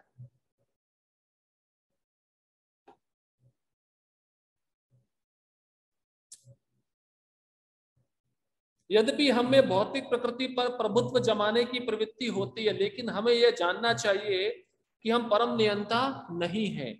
इसकी व्याख्या भगवत गीता में की गई है। भौतिक प्रकृति क्या है? गीता में इसकी भी व्याख्या अपरा प्रकृति के रूप में हुई है। तो जिस प्रकृति में हम रह रहे हैं, इसको अपरा बोलते हैं, और वैकुंठ की जो प्रकृति है वो परा प्रकृति है। जीव को परा प्रकृति, उत्कृष्ट प्रकृति कहा गया है। जीव मतलब हमको, क्योंकि हमारे अंदर चेतना है ना, लेकिन जो ये भौतिक प्रकृति, इसमें चेतना नहीं है, तो ये उत्कृष्ट है, परा है। हम भगवान के धाम से आए हैं तो परा प्रकृति वाले, लेकिन अब प्रकृति का 3 गुणों से ज्यादा संपर्क होने के कारण वो हमारा आवरण हो गया है। हम अविद्या को स्वीकार कर लिए, इसलिए परा से हम अपरा में चले गए हैं। इसलिए जीव को तटस्थ बोला जाता है। तटस्थ, तटस्थ मतलब उसकी इच्छा के अनुसार वह परा प्रकृति में भी जा सकता है और अपरा प्रकृति में भी आ सकता है, इसलिए उसको तटस्थ बोला जाता है।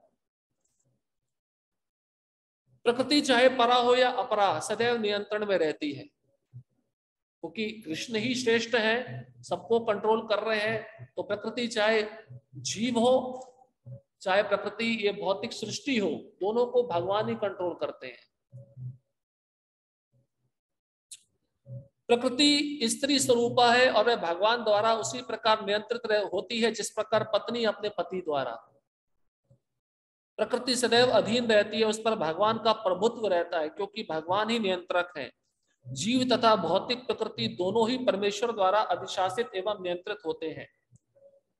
गीता के अनुसार यद्यपि सारे जीव परमेश्वर के अंश हैं, लेकिन वह प्रकृति ही माने जाते हैं। इसका स्पष्ट उल्लेख भगवत गीता के 7वें अध्याय में हुआ है। अपरयम मितस्त्वन्या प्रकृतिम विद्धि में पराम जीव भूता महाभाव ययेदम धार्यते जगत। यह भौतिक प्रकृति मेरी अपरा प्रकृति है, लेकिन इससे भी परे दूसरी प्रकृति है, जीव भूताम अर्थात जीव है। तो 2 प्रकार की प्रकृति है, एक ये भौतिक प्रकृति जो निष्क्रिय है, और दूसरी प्रकृति है जीव, हम, जो सक्रिय है। भगवान कहते हैं इस भौतिक प्रकृति के अलावा मेरी एक और प्रकृति, वो कौन सी है? वो जीव है, हम सब जीव हैं। भौतिक प्रकृति 3 गुणों से निर्मित है, सतोगुण, रजोगुण तथा तमोगुण। इन गुणों के ऊपर नित्य काल है, और इन प्रकृति के गुणों तथा नित्य काल के नियंत्रण व सहयोग से अनेक कार्यकलाप होते हैं जो कर्म कहलाते हैं। तो प्रकृति के 3 गुण और काल, समय मिल जाते हैं तो उससे कर्म पैदा होता है। वो कर्म का व्याख्या अब यहाँ पे किया जा रहा है। ये कार्यकलाप अनादिकाल से चले आ रहे हैं, और हम सभी अपने कार्यकलाप कर्मों के फल स्वरूप सुख या दुख भोग रहे हैं।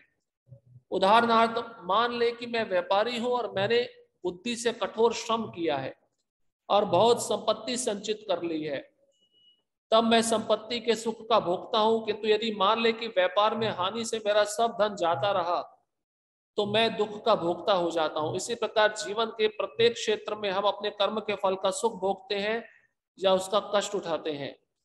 यह कर्म कहलाता है। जैसे अब शरीर ये 3 गुणों से बना है, और आयु जो मिली है उसमें काल है, ये दोनों मिलते हैं तो हम कर्म करने लगते हैं। और जैसा कर्म होता है, अच्छा कर्म होगा तो उसका सुखमय फल मिलेगा, और बुरा कर्म होगा तो उसका दुखमय फल मिलेगा।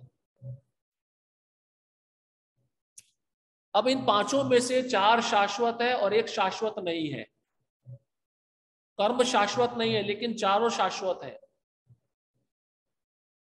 जीव, ईश्वर, जीव, प्रकृति, काल तथा कर्म, इन सबकी व्याख्या भगवत गीता में हुई है। इन पांचों में से ईश्वर, जीव, प्रकृति तथा काल शाश्वत है। प्रकृति की अभिव्यक्ति अस्थायी हो सकती है परंतु यह मिथ्या नहीं है। मतलब प्रकृति भी कभी प्रकट होती है, कभी प्रकट नहीं होती। जब प्रलय होता है तो वो लुप्त हो जाती है, लेकिन जब सृष्टि बनती है तो प्रकट हो जाती है। लेकिन कार्य वही है, ये नष्ट नहीं होती। इसको इसलिए उसको बोलते हैं मिथ्या नहीं, क्षणिक है, क्षणिक, अस्थाई, टेम्परेरी है, उस समय के लिए है। अब कर्म के विषय में बताते हैं।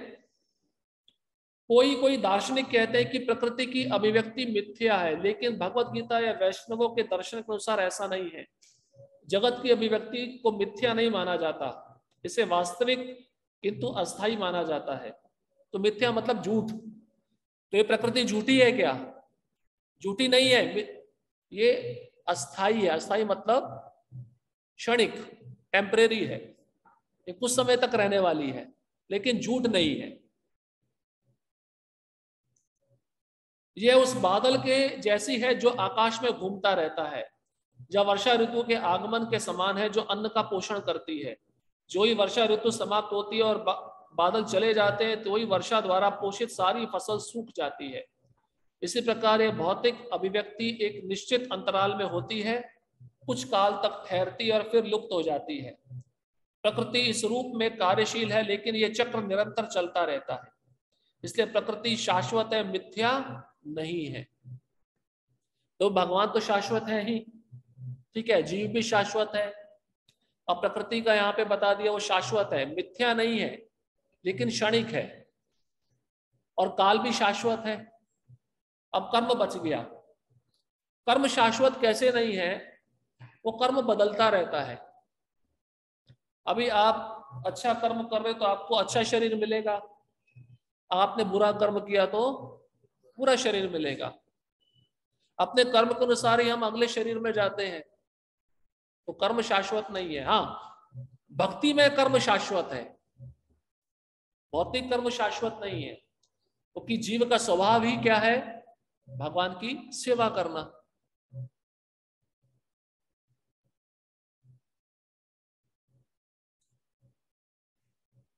भगवान इसे मेरी प्रकृति कहते हैं। ये भौतिक प्रकृति, अपरा प्रकृति परमेश्वर की भिन्ना शक्ति है। इसी प्रकार जीव भी परमेश्वर की शक्ति, किंतु वह विलग नहीं, अपितु भगवान से नित्य संबंध है। इस तरह भगवान, जीव, प्रकृति तथा काल ये सब परस्पर संबंधित है और सभी शाश्वत है। लेकिन दूसरी वस्तु कर्म शाश्वत नहीं है। हाँ, कर्म के प्रभाव अत्यंत पुरातन हो सकते हैं। हम अनादिकाल से अपने शुभ अशुभ कर्म फलों को भोग रहे हैं, किंतु साथ ही हम अपने कर्मों के फल को बदल भी सकते हैं, और यह परिवर्तन हमारे ज्ञान की पूर्णता पर निर्भर करता है। हम विविध प्रकार के कर्मों में व्यस्त रहते हैं। निस्संदेह हम ये नहीं जानते कि किस प्रकार के कर्म करने से हम कर्म फल को राहत प्राप्त कर सकते हैं, लेकिन भगवत गीता में इसका भी वर्णन हुआ है। तो 3 प्रकार के कर्म है, अकर्म, कर्म और विकर्म। तो अकर्म भक्ति में कर्म है जो हमें पुनः शरीर प्रदान नहीं करता, तो शाश्वत जगत में लेकर जाता है। लेकिन कर्म शास्त्र के अनुसार यह हमको उच्च लोकों में लेके जाता है, और विकर्म जो पाप में कहलाता है वो हमको निचली योनियों में डाल देता है, पशु योनि में डाल देता है। इसलिए कर्म का जो चक्र है वह पुरातन है, पुराना है, लेकिन शाश्वत नहीं है। लेकिन प्रभुपाद जी कहते हैं जीव अपने कर्म को बदल सकता है। कैसे? भक्ति के द्वारा, कृष्ण भावनामृत के द्वारा, वो उसका शाश्वत कर्म होता है। ईश्वर अर्थात परम ईश्वर की स्थिति परम चेतना स्वरूप है। जीव भी ईश्वर के अंश होने के कारण चेतन है।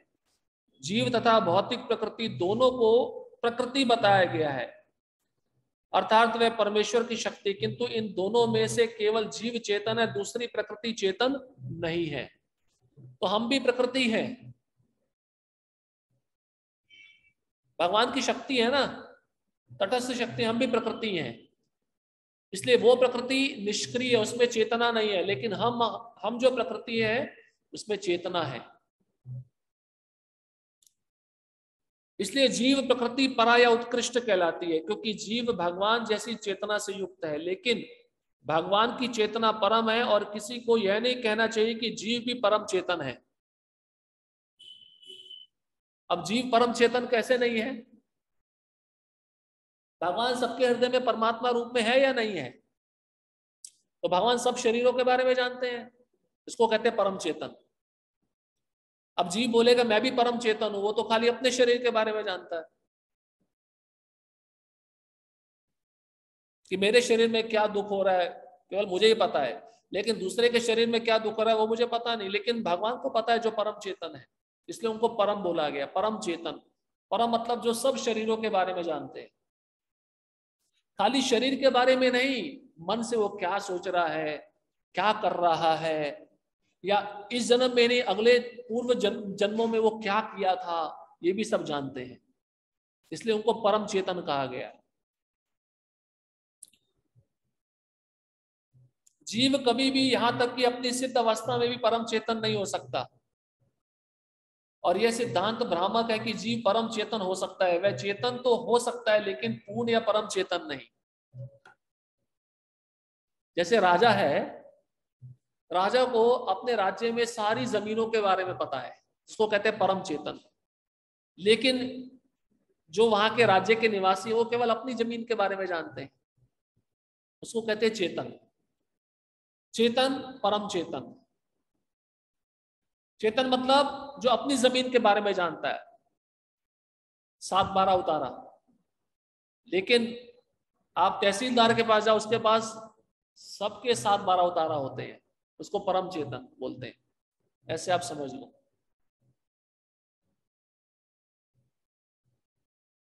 इसलिए जीव कभी भी परम चेतन नहीं हो सकता।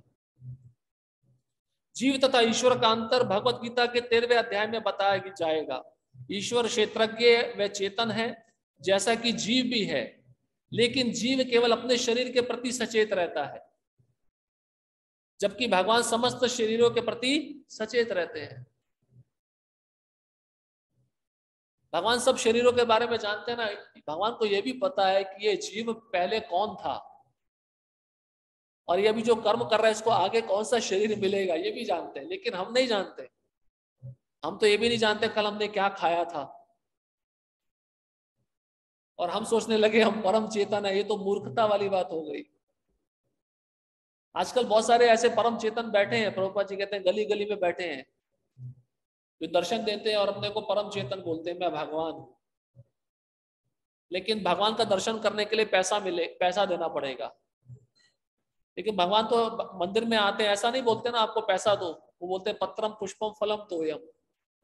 लेकिन आजकल के भगवान पैसा मांगते हैं,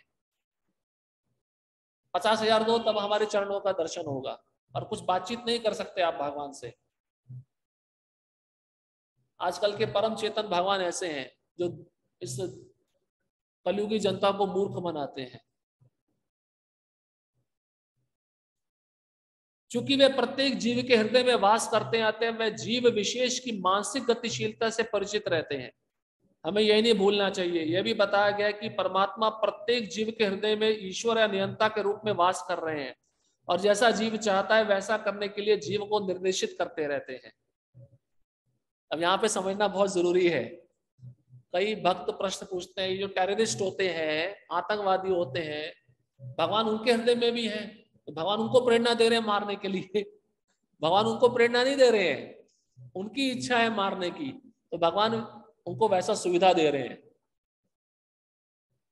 ये जीव की इच्छा है, भगवान खाली उसके लिए साधन, उसको सुविधा उपलब्ध करा देते हैं, बस ये जीव की इच्छा है। भगवान की तो एक ही इच्छा है, सर्वधर्मान परित्यज्य माम एकम शरणम व्रजा, भगवान की ये इच्छा है सब जीवों के लिए।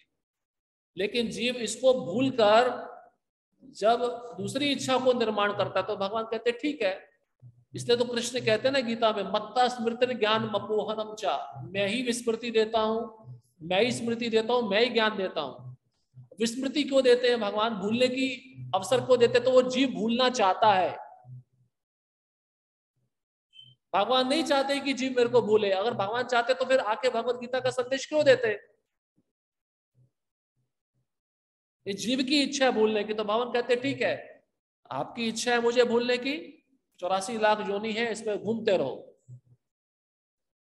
अब जिनकी इच्छा होती है स्मृति करने की, भगवान का नित्य स्मरण रहे, तो भगवान उस व्यक्ति को भक्तों के संग में रखते हैं, क्योंकि उस जीव की वैसी इच्छा है। तो भगवान कितने दयालु हैं, इससे बड़ा दयालु और कोई हो ही नहीं सकता है। आपकी इच्छा आपके माता पिता कभी पूरी नहीं करेंगे, लेकिन भगवान जो परम पिता हर समय पूरी करते हैं। अभी हमें कैसी इच्छा करनी है ये हमें सोचना चाहिए।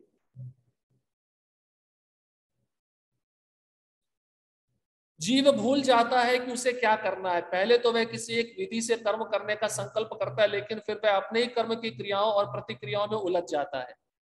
एक प्रकार का शरीर त्यागने के बाद वह दूसरा शरीर ग्रहण करता है। जिस प्रकार हम वस्त्र उतारते तथा पहनते रहते हैं, इस प्रकार जब आत्मा देहांतरण कर जाता है, उसे अपने विगत पूर्वकृत कर्मों का फल भोगना पड़ता है। यह कार्यकलाप तभी बदल सकते हैं जब जीव सतोगुण में स्थित हो और यह समझे कि उसे कौन से कर्म करने चाहिए।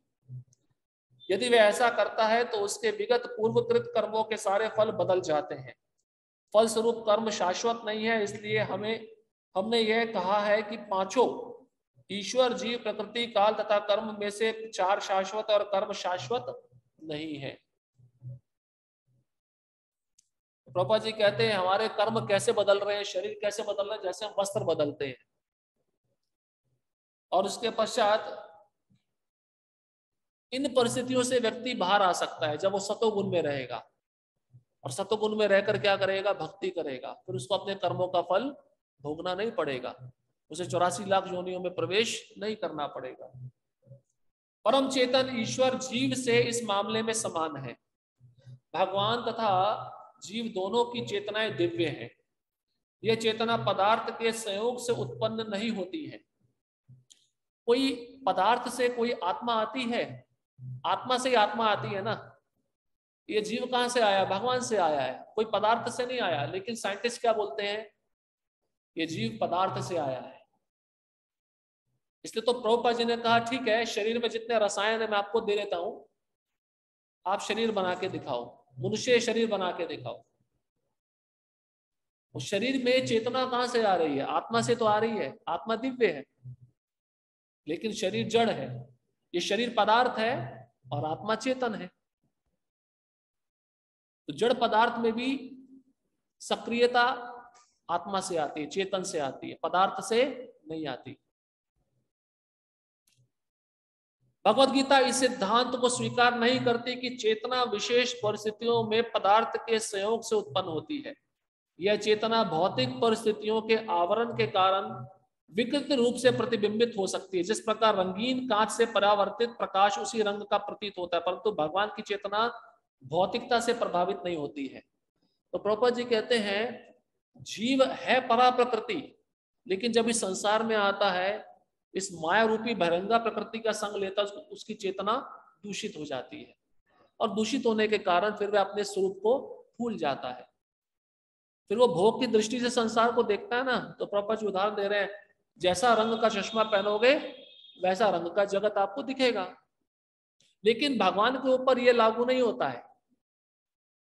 जीव की चेतना दूषित हो सकती है, लेकिन भगवान की चेतना कभी भी दूषित नहीं होती, क्योंकि भगवान पर प्रकृति के 3 गुणों का प्रभाव नहीं रहता।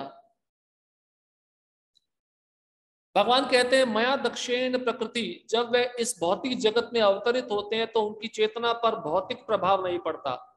यदि वे इस तरह प्रभावित होते तो दिव्य विषयों के संबंध में उस तरह बोलने के अधिकारी ना होते जैसा कि भगवत गीता में बोलते हैं।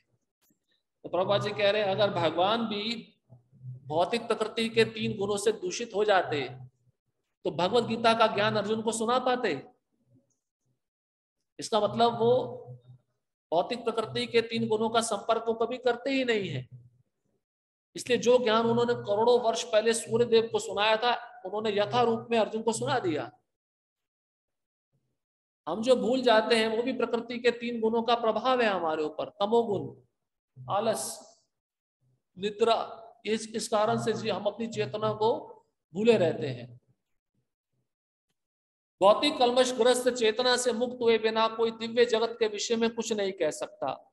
अतः भगवान भौतिक दृष्टि से कलुषित दूषित नहीं है, परंतु हमारी चेतना अभी भौतिक कलमश से दूषित है। भगवत गीता शिक्षा देते कि हमें इस कलुषित चेतना को शुद्ध करना है। शुद्ध चेतना होने पर हमारे सारे कर्म ईश्वर की इच्छा अनुसार होंगे और इससे हम सुखी हो सकेंगे। ऐसा नहीं कि हमें अपने सारे कार्य बंद कर देने चाहिए, अपितु हमें अपने कर्मों को शुद्ध करना चाहिए, और शुद्ध कर्म भक्ति कहलाते हैं।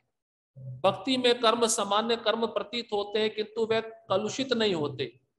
एक अज्ञानी व्यक्ति भक्त को सामान्य व्यक्ति की भांति कर्म करते देख सकता है, किंतु ऐसा मूर्ख यह नहीं समझता कि भक्त या भगवान के कर्म अशुद्ध चेतना या पदार्थ से कलुषित नहीं होते, वे त्रिगुणातीत होते हैं। जो भी हो, हमें यह जान लेना चाहिए कि अभी हमारी चेतना कलुषित है। तो भगवान की चेतना कभी दूषित या कलुषित नहीं होती, लेकिन जीव की चेतना दूषित हो जाती है। अब प्रभुपाद जी कहते हैं, अगर जीव को अपनी दूषित चेतना को शुद्ध करना है तो क्या करना होगा? उसको भक्ति करनी होगी, और जब वह भक्ति करेगा तब अपनी शुद्ध चेतना को प्राप्त कर पाएगा। लेकिन उसमें भी जो कर्म करता है भक्त, वो भी साधारण कर्म दिखते हैं। जैसे बाहर का व्यक्ति भक्तों को देखता तो क्या सोचता है, ये भी पैसा इकट्ठा कर रहे हैं क्या मंदिर बनाने के लिए, तो हम भी तो अपना घर बना रहे हैं ना। तो घर और मंदिर बनाने में क्या अंतर है भाई? घर बनाने में भी वही पदार्थ लग रहे हैं, ईंट लग रहा है, रेती लग रहा है, और मंदिर बनाने में भी वो लग रहा है। लेकिन भक्त का वो कार्य साधारण नहीं है, वो दिव्य है, क्योंकि वो भगवान से जुड़ा हुआ है। और वैसा कर्म करने पर उस भक्त को उस कर्म का फल नहीं मिलता, क्योंकि वह कर्म किसके लिए कर रहा है? भगवान के लिए कर रहा है।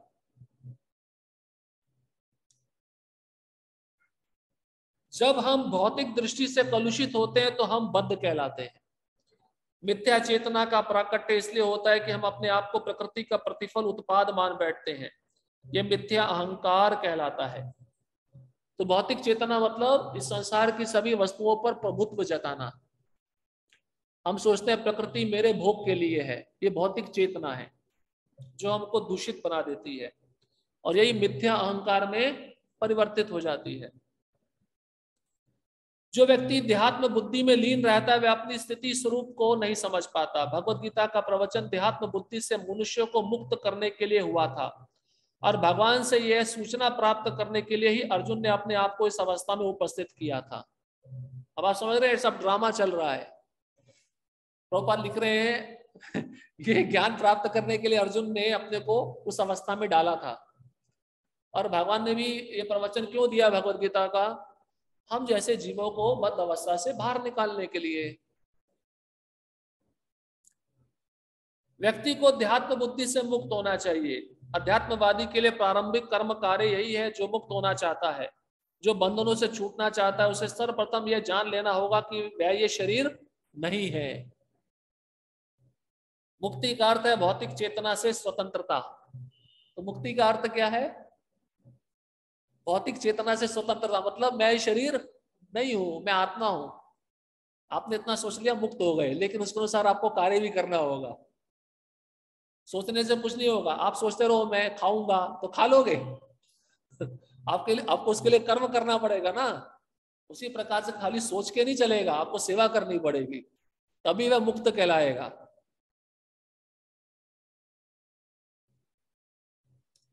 श्रीमद् भागवत में भी मुक्ति की परिभाषा दी गई है। मुक्ति हित्वा अन्यथा रूपम स्वरूपेण व्यवस्थिति।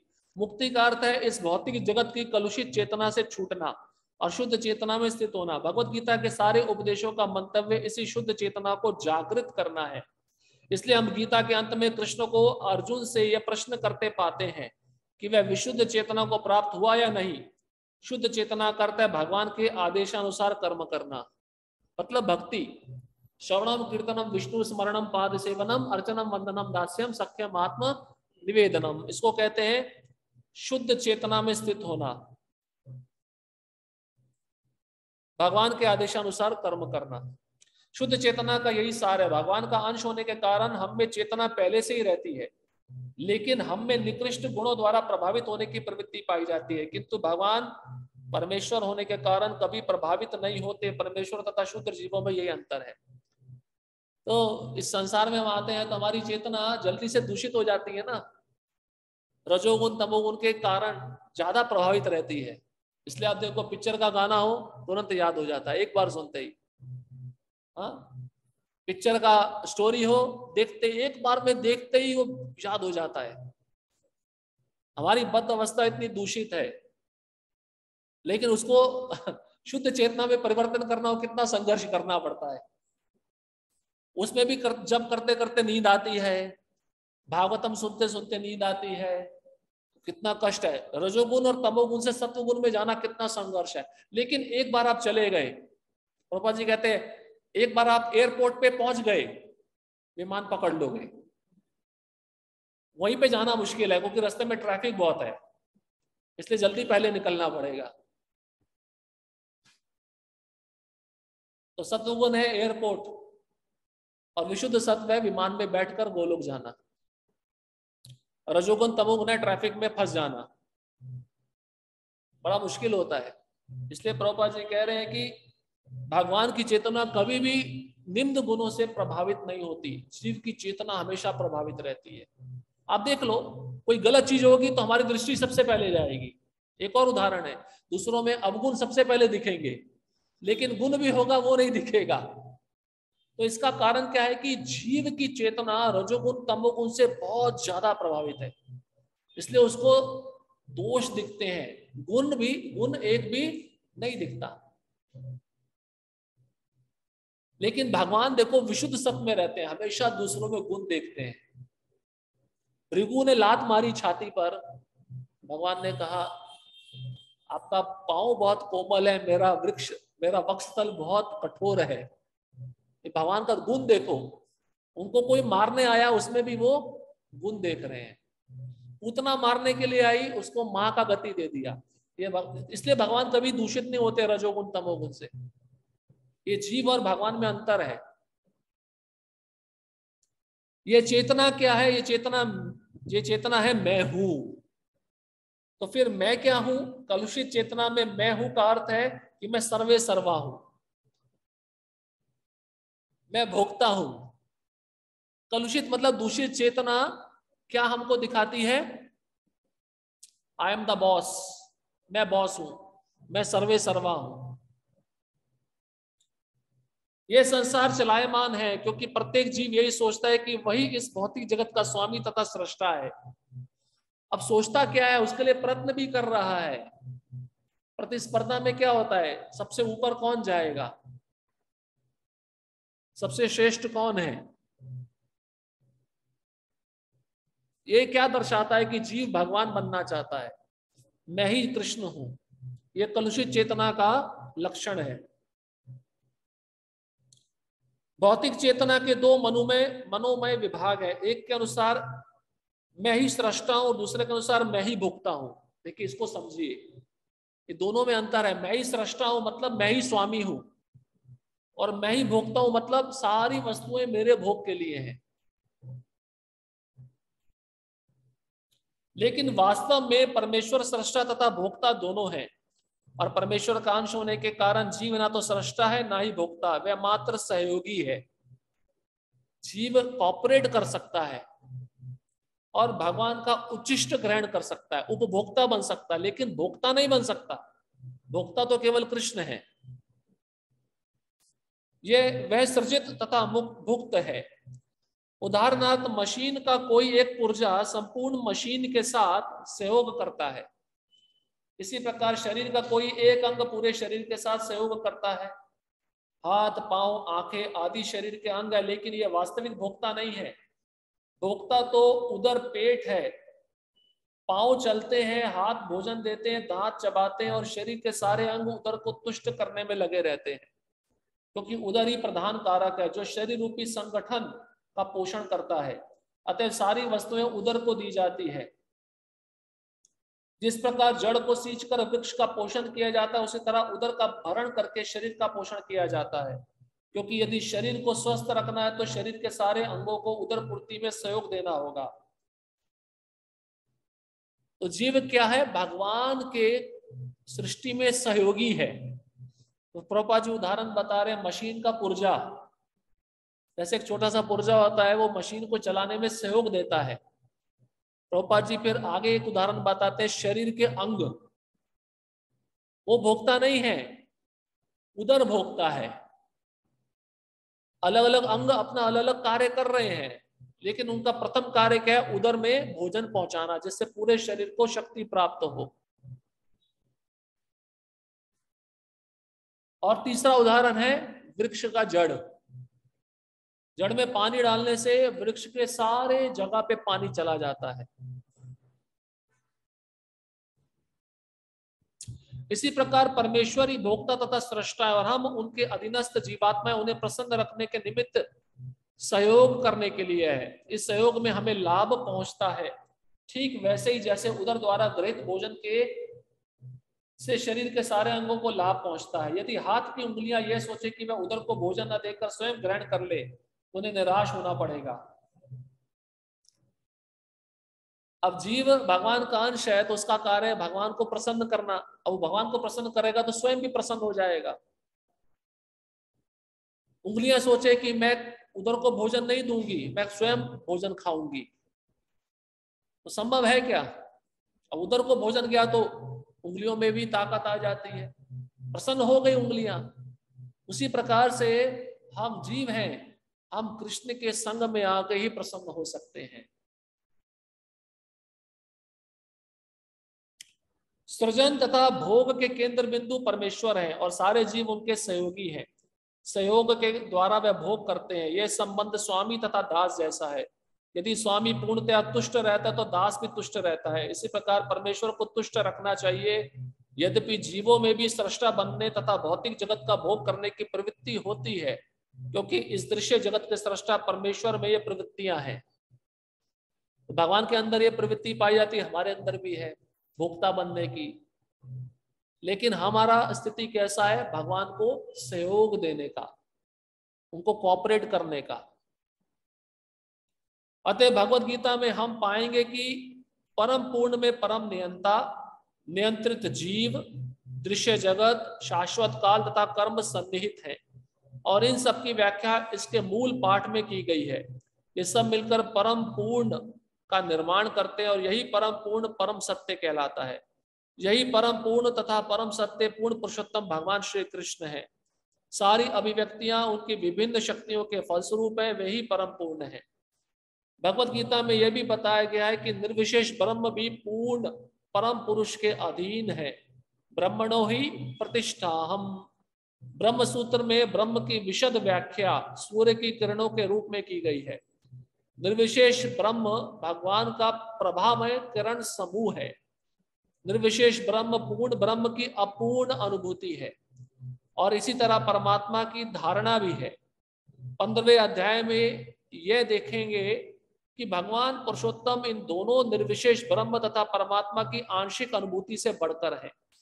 भगवान को सच्चिद आनंद विग्रह कहा जाता है। ब्रह्म संहिता का शुभारंभ इस प्रकार से होता है: ईश्वरा परमः कृष्णा सच्चिद आनंद विग्रह अनादिरादिर गोविंदा सर्व कारण कारणम। गोविंद या कृष्ण सभी कारणों के कारण है, वे ही आदि कारण है और सत्य चित्त तथा आनंद के रूप है। निर्विशेष ब्रह्म उनके सत्य शाश्वत स्वरूप की अनुभूति है। परमात्मा सत्य चित्त शाश्वत ज्ञान की अनुभूति है, परंतु भगवान कृष्ण समस्त दिव्य स्वरूपों की अनुभूति है। सच्चित आनंद की अनुभूति पूर्ण विग्रह में है।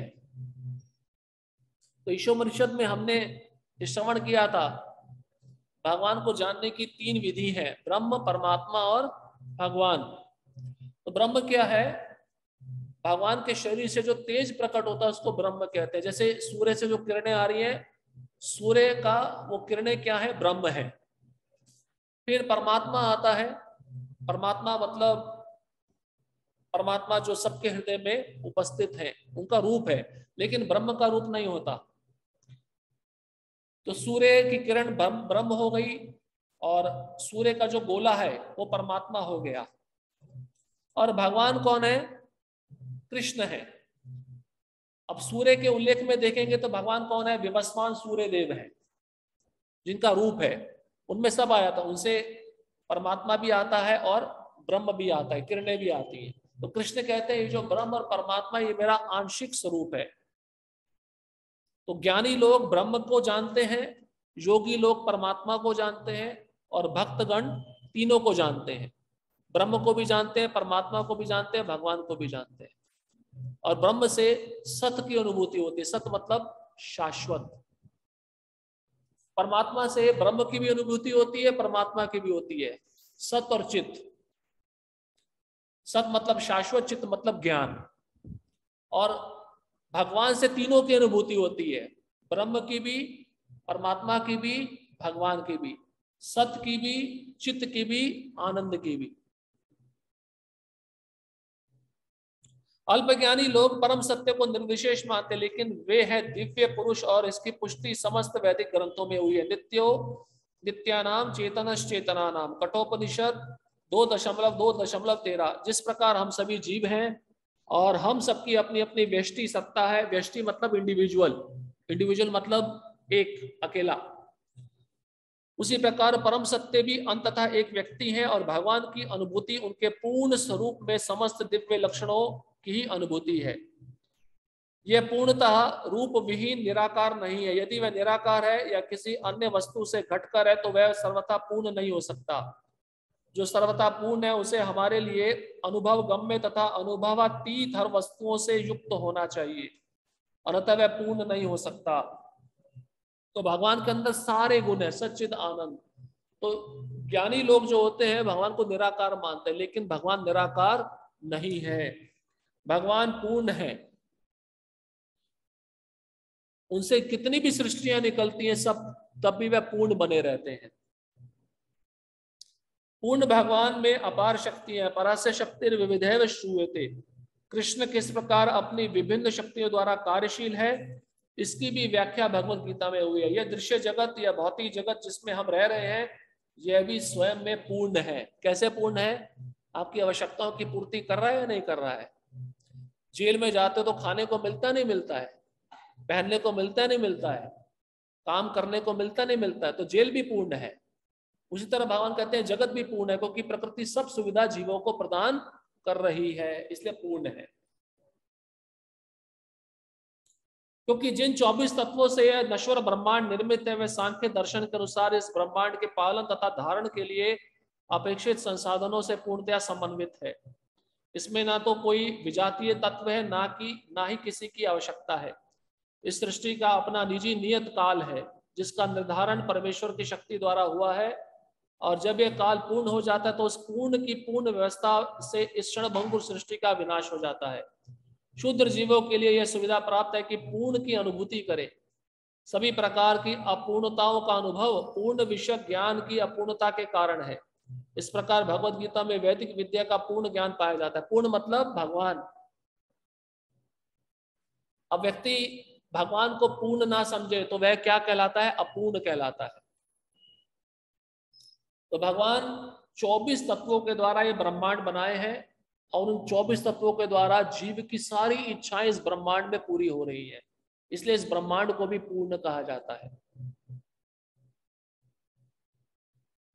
सारा वैदिक ज्ञान अमोघ अच्युत है। अमोघ मतलब अच्युत, जिसका कभी पतन नहीं होता। और हिंदू इस ज्ञान को पूर्ण तथा अमोघ मानते हैं। उदाहरणार्थ गोबर पशुमल है, थोड़ा ईशोपनिषद का आपका सब आ रहा है। और स्मृति या वैदिक आदेश के अनुसार यदि कोई पशु मल का स्पर्श करता है तो उसे शुद्ध होने के लिए स्नान करना पड़ता है, लेकिन वैदिक शास्त्रों में गोबर को पवित्र करने वाला माना गया है। इसे विरोधाभास कहा जा सकता है, लेकिन यह मान्य है क्योंकि यह वैदिक आदेश है, और इसमें संदेह नहीं कि इसे स्वीकार करने पर किसी प्रकार की त्रुटि नहीं होगी। अब तो आधुनिक विज्ञान द्वारा यह सिद्ध किया जा चुका है कि गाय के गोबर में समस्त कीटाणुनाशक गुण पाए जाते हैं। अतः वैदिक ज्ञान पूर्ण है, क्योंकि यह समस्त संशय एवं त्रुटियों से परे है, और भगवत गीता समस्त वैदिक ज्ञान का सार है। वैदिक ज्ञान शोध का विषय नहीं है। शोध मतलब वैदिक ज्ञान को कोई रिसर्च से नहीं करना है। ऐसे साइंटिस्ट लोग किसी वस्तु पे रिसर्च करते हैं, वैदिक ज्ञान पे आप क्या शोध करोगे? पहले से ही वो पूर्ण है। हमारा शोध कार्य अपूर्ण है, क्योंकि हम अपूर्ण इंद्रियों के द्वारा शोध करते हैं। हमें पहले से चले आ रहे पूर्ण ज्ञान को परंपरा द्वारा स्वीकार करना होगा, जो जैसा कि भगवत गीता में कहा गया है, हमें ज्ञान को परंपरा के उपयुक्त स्रोत से ग्रहण करना होता है। जो परंपरा परम आध्यात्मिक गुरु साक्षात भगवान से प्रारंभ होती है, और गुरु शिष्यों की यह परंपरा आगे बढ़ती जाती है। छात्र के रूप में अर्जुन भगवान कृष्ण से शिक्षा ग्रहण करता है, और उनका विरोध किए बिना वह कृष्ण की सारी बातें स्वीकार कर लेता है। किसी को भगवत गीता के एक अंश को स्वीकार करने और दूसरे अंश को अस्वीकार करने की अनुमति नहीं दी जाती।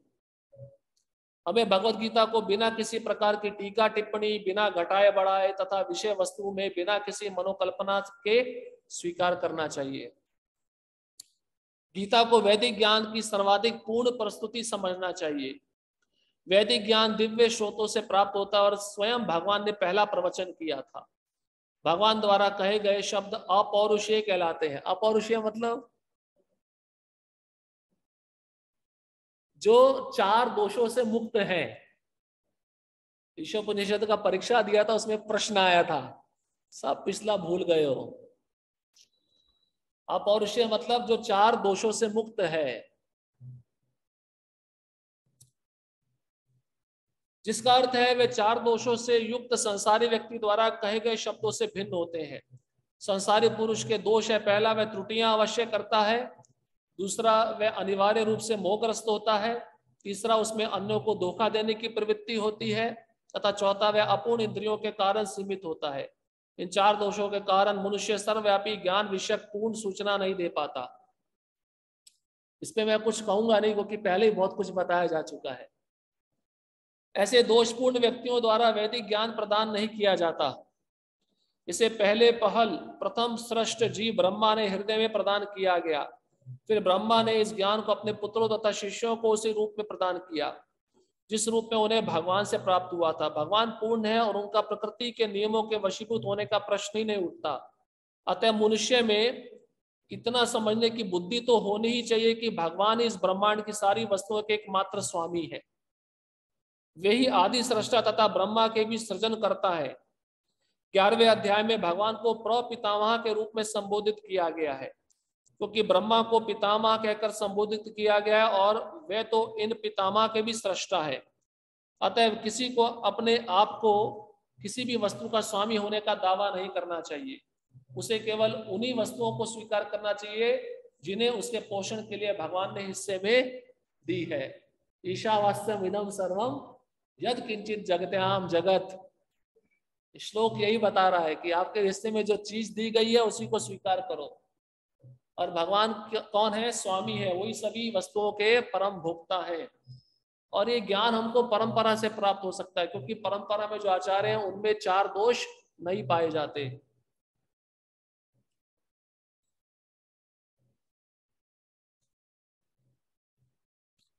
भगवान द्वारा हमारे हिस्से में लिए रखी गई वस्तुओं को किस तरह काम में लाया जाए, इसके अनेक उदाहरण प्राप्त है। इसकी भी व्याख्या भगवत गीता में हुई है। प्रारंभ में अर्जुन ने निश्चय किया था कि वह कुरुक्षेत्र के युद्ध में नहीं लड़ेगा, यह उसका अपना निर्णय था। अर्जुन ने भगवान से कहा कि वह अपने ही संबंधियों को मारकर राज्य का भोग नहीं करना चाहता। यह निर्णय शरीर पर आधारित था, क्योंकि वह अपने आप को शरीर मान रहा था और अपने भाइयों, भतीजों, सालों, पितामहों आदि को अपने शारीरिक संबंध या विस्तार के रूप में ले रहा था। अतएव वह अपनी शारीरिक आवश्यकताओं को तुष्ट करना चाह रहा था। भगवान ने भगवत गीता का प्रवचन इस दृष्टिकोण को बदलने के लिए ही किया और अंत में अर्जुन भगवान के आदेशानुसार युद्ध करने का निश्चय करते हुए कहता है, करिष्ये वचनम तवा, मैं आपके वचन के अनुसार ही करूंगा। अब प्रभुपाद जी क्या कहते हैं सुनिए। इस संसार में मनुष्य बिल्लियों तथा कुत्तों के समान लड़ने के लिए नहीं है। मनुष्य को मनुष्य जीवन की महत्ता समझकर सामान्य पशुओं की भांति आचरण करना बंद कर देना चाहिए। मनुष्य को अपने जीवन के उद्देश्य को समझना चाहिए और इसका निर्देश सभी वैदिक ग्रंथों में दिया गया है, जिसका सार भगवत गीता में मिलता है। वैदिक ग्रंथ मनुष्यों के लिए है, पशुओं के लिए नहीं। एक पशु दूसरे पशु का वध करे तो कोई पाप नहीं लगता, लेकिन यदि मनुष्य अपनी अनियंत्रित स्वादेंद्रिय की तुष्टि के लिए पशु वध करता है तो वह प्रकृति के नियम को तोड़ने के लिए उत्तरदायी है। भगवत गीता में स्पष्ट रूप से प्रकृति के गुणों के अनुसार 3 प्रकार के कर्मों का उल्लेख है। सात्विक कर्म, राजसिक कर्म तथा तामसिक कर्म। इसी प्रकार आहार के भी 3 भेद हैं, सात्विक आहार, राजसिक आहार तथा तामसिक आहार। इन सबका विशद वर्णन हुआ है और यदि हम भगवत गीता के उपदेशों का ठीक से उपयोग करें तो हमारा संपूर्ण जीवन शुद्ध हो जाए और अंततः हम अपने गंतव्य को प्राप्त कर सकेंगे, जो इस भौतिक आकाश से परे है। यद गत्वा ना निवर्तन्ते तद्धाम परमम मम।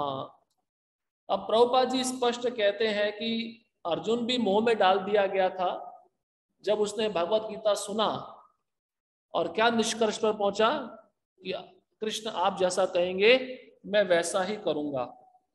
उसके पश्चात प्रभुपाद जी कहते हैं मनुष्य जीवन किसके लिए मिला है? ये कुत्ते बिल्ली की तरह लड़ने के लिए नहीं मिला। मनुष्य जीवन का उद्देश्य इसी जन्म में भगवत धाम वापस जाना। और सारे वैदिक ग्रंथ मनुष्य जीवन की महत्व को समझाने में, मनुष्य जीवन का जो महत्व है उसको बताने में लगे हुए हैं।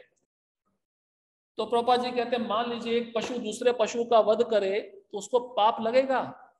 उसको नहीं लगेगा, क्योंकि प्रकृति के नियम उसके लिए नहीं है। वो अपने प्रकृति के नियमों में रहकर प्रकृति के नियमों का पालन कर रहा है। लेकिन एक मनुष्य जब पशु का वध करके अपनी जीभ की तुष्टि के लिए मांस खाएगा तो क्या होगा? उसमें तो प्रकृति के नियम लागू होंगे, उसको दंड मिलेगा। इसलिए मनुष्य जीवन इसके लिए नहीं मिला। और वैदिक शास्त्र मनुष्यों के लिए है, पशुओं के लिए नहीं है। इसी प्रकार से संक्षेप में प्रभुपाद जी लिखते हैं भगवत गीता के अंतिम 6 अध्यायों में भगवान क्या ज्ञान देते हैं। 3 प्रकार के कर्मों का उल्लेख है, सात्विक कर्म, राजसिक कर्म और तामसिक कर्म। सात्विक कर्म क्या होता है? जो दूसरों की भलाई के लिए किया जाता है, दूसरों के परोपकार के लिए किया जाता है।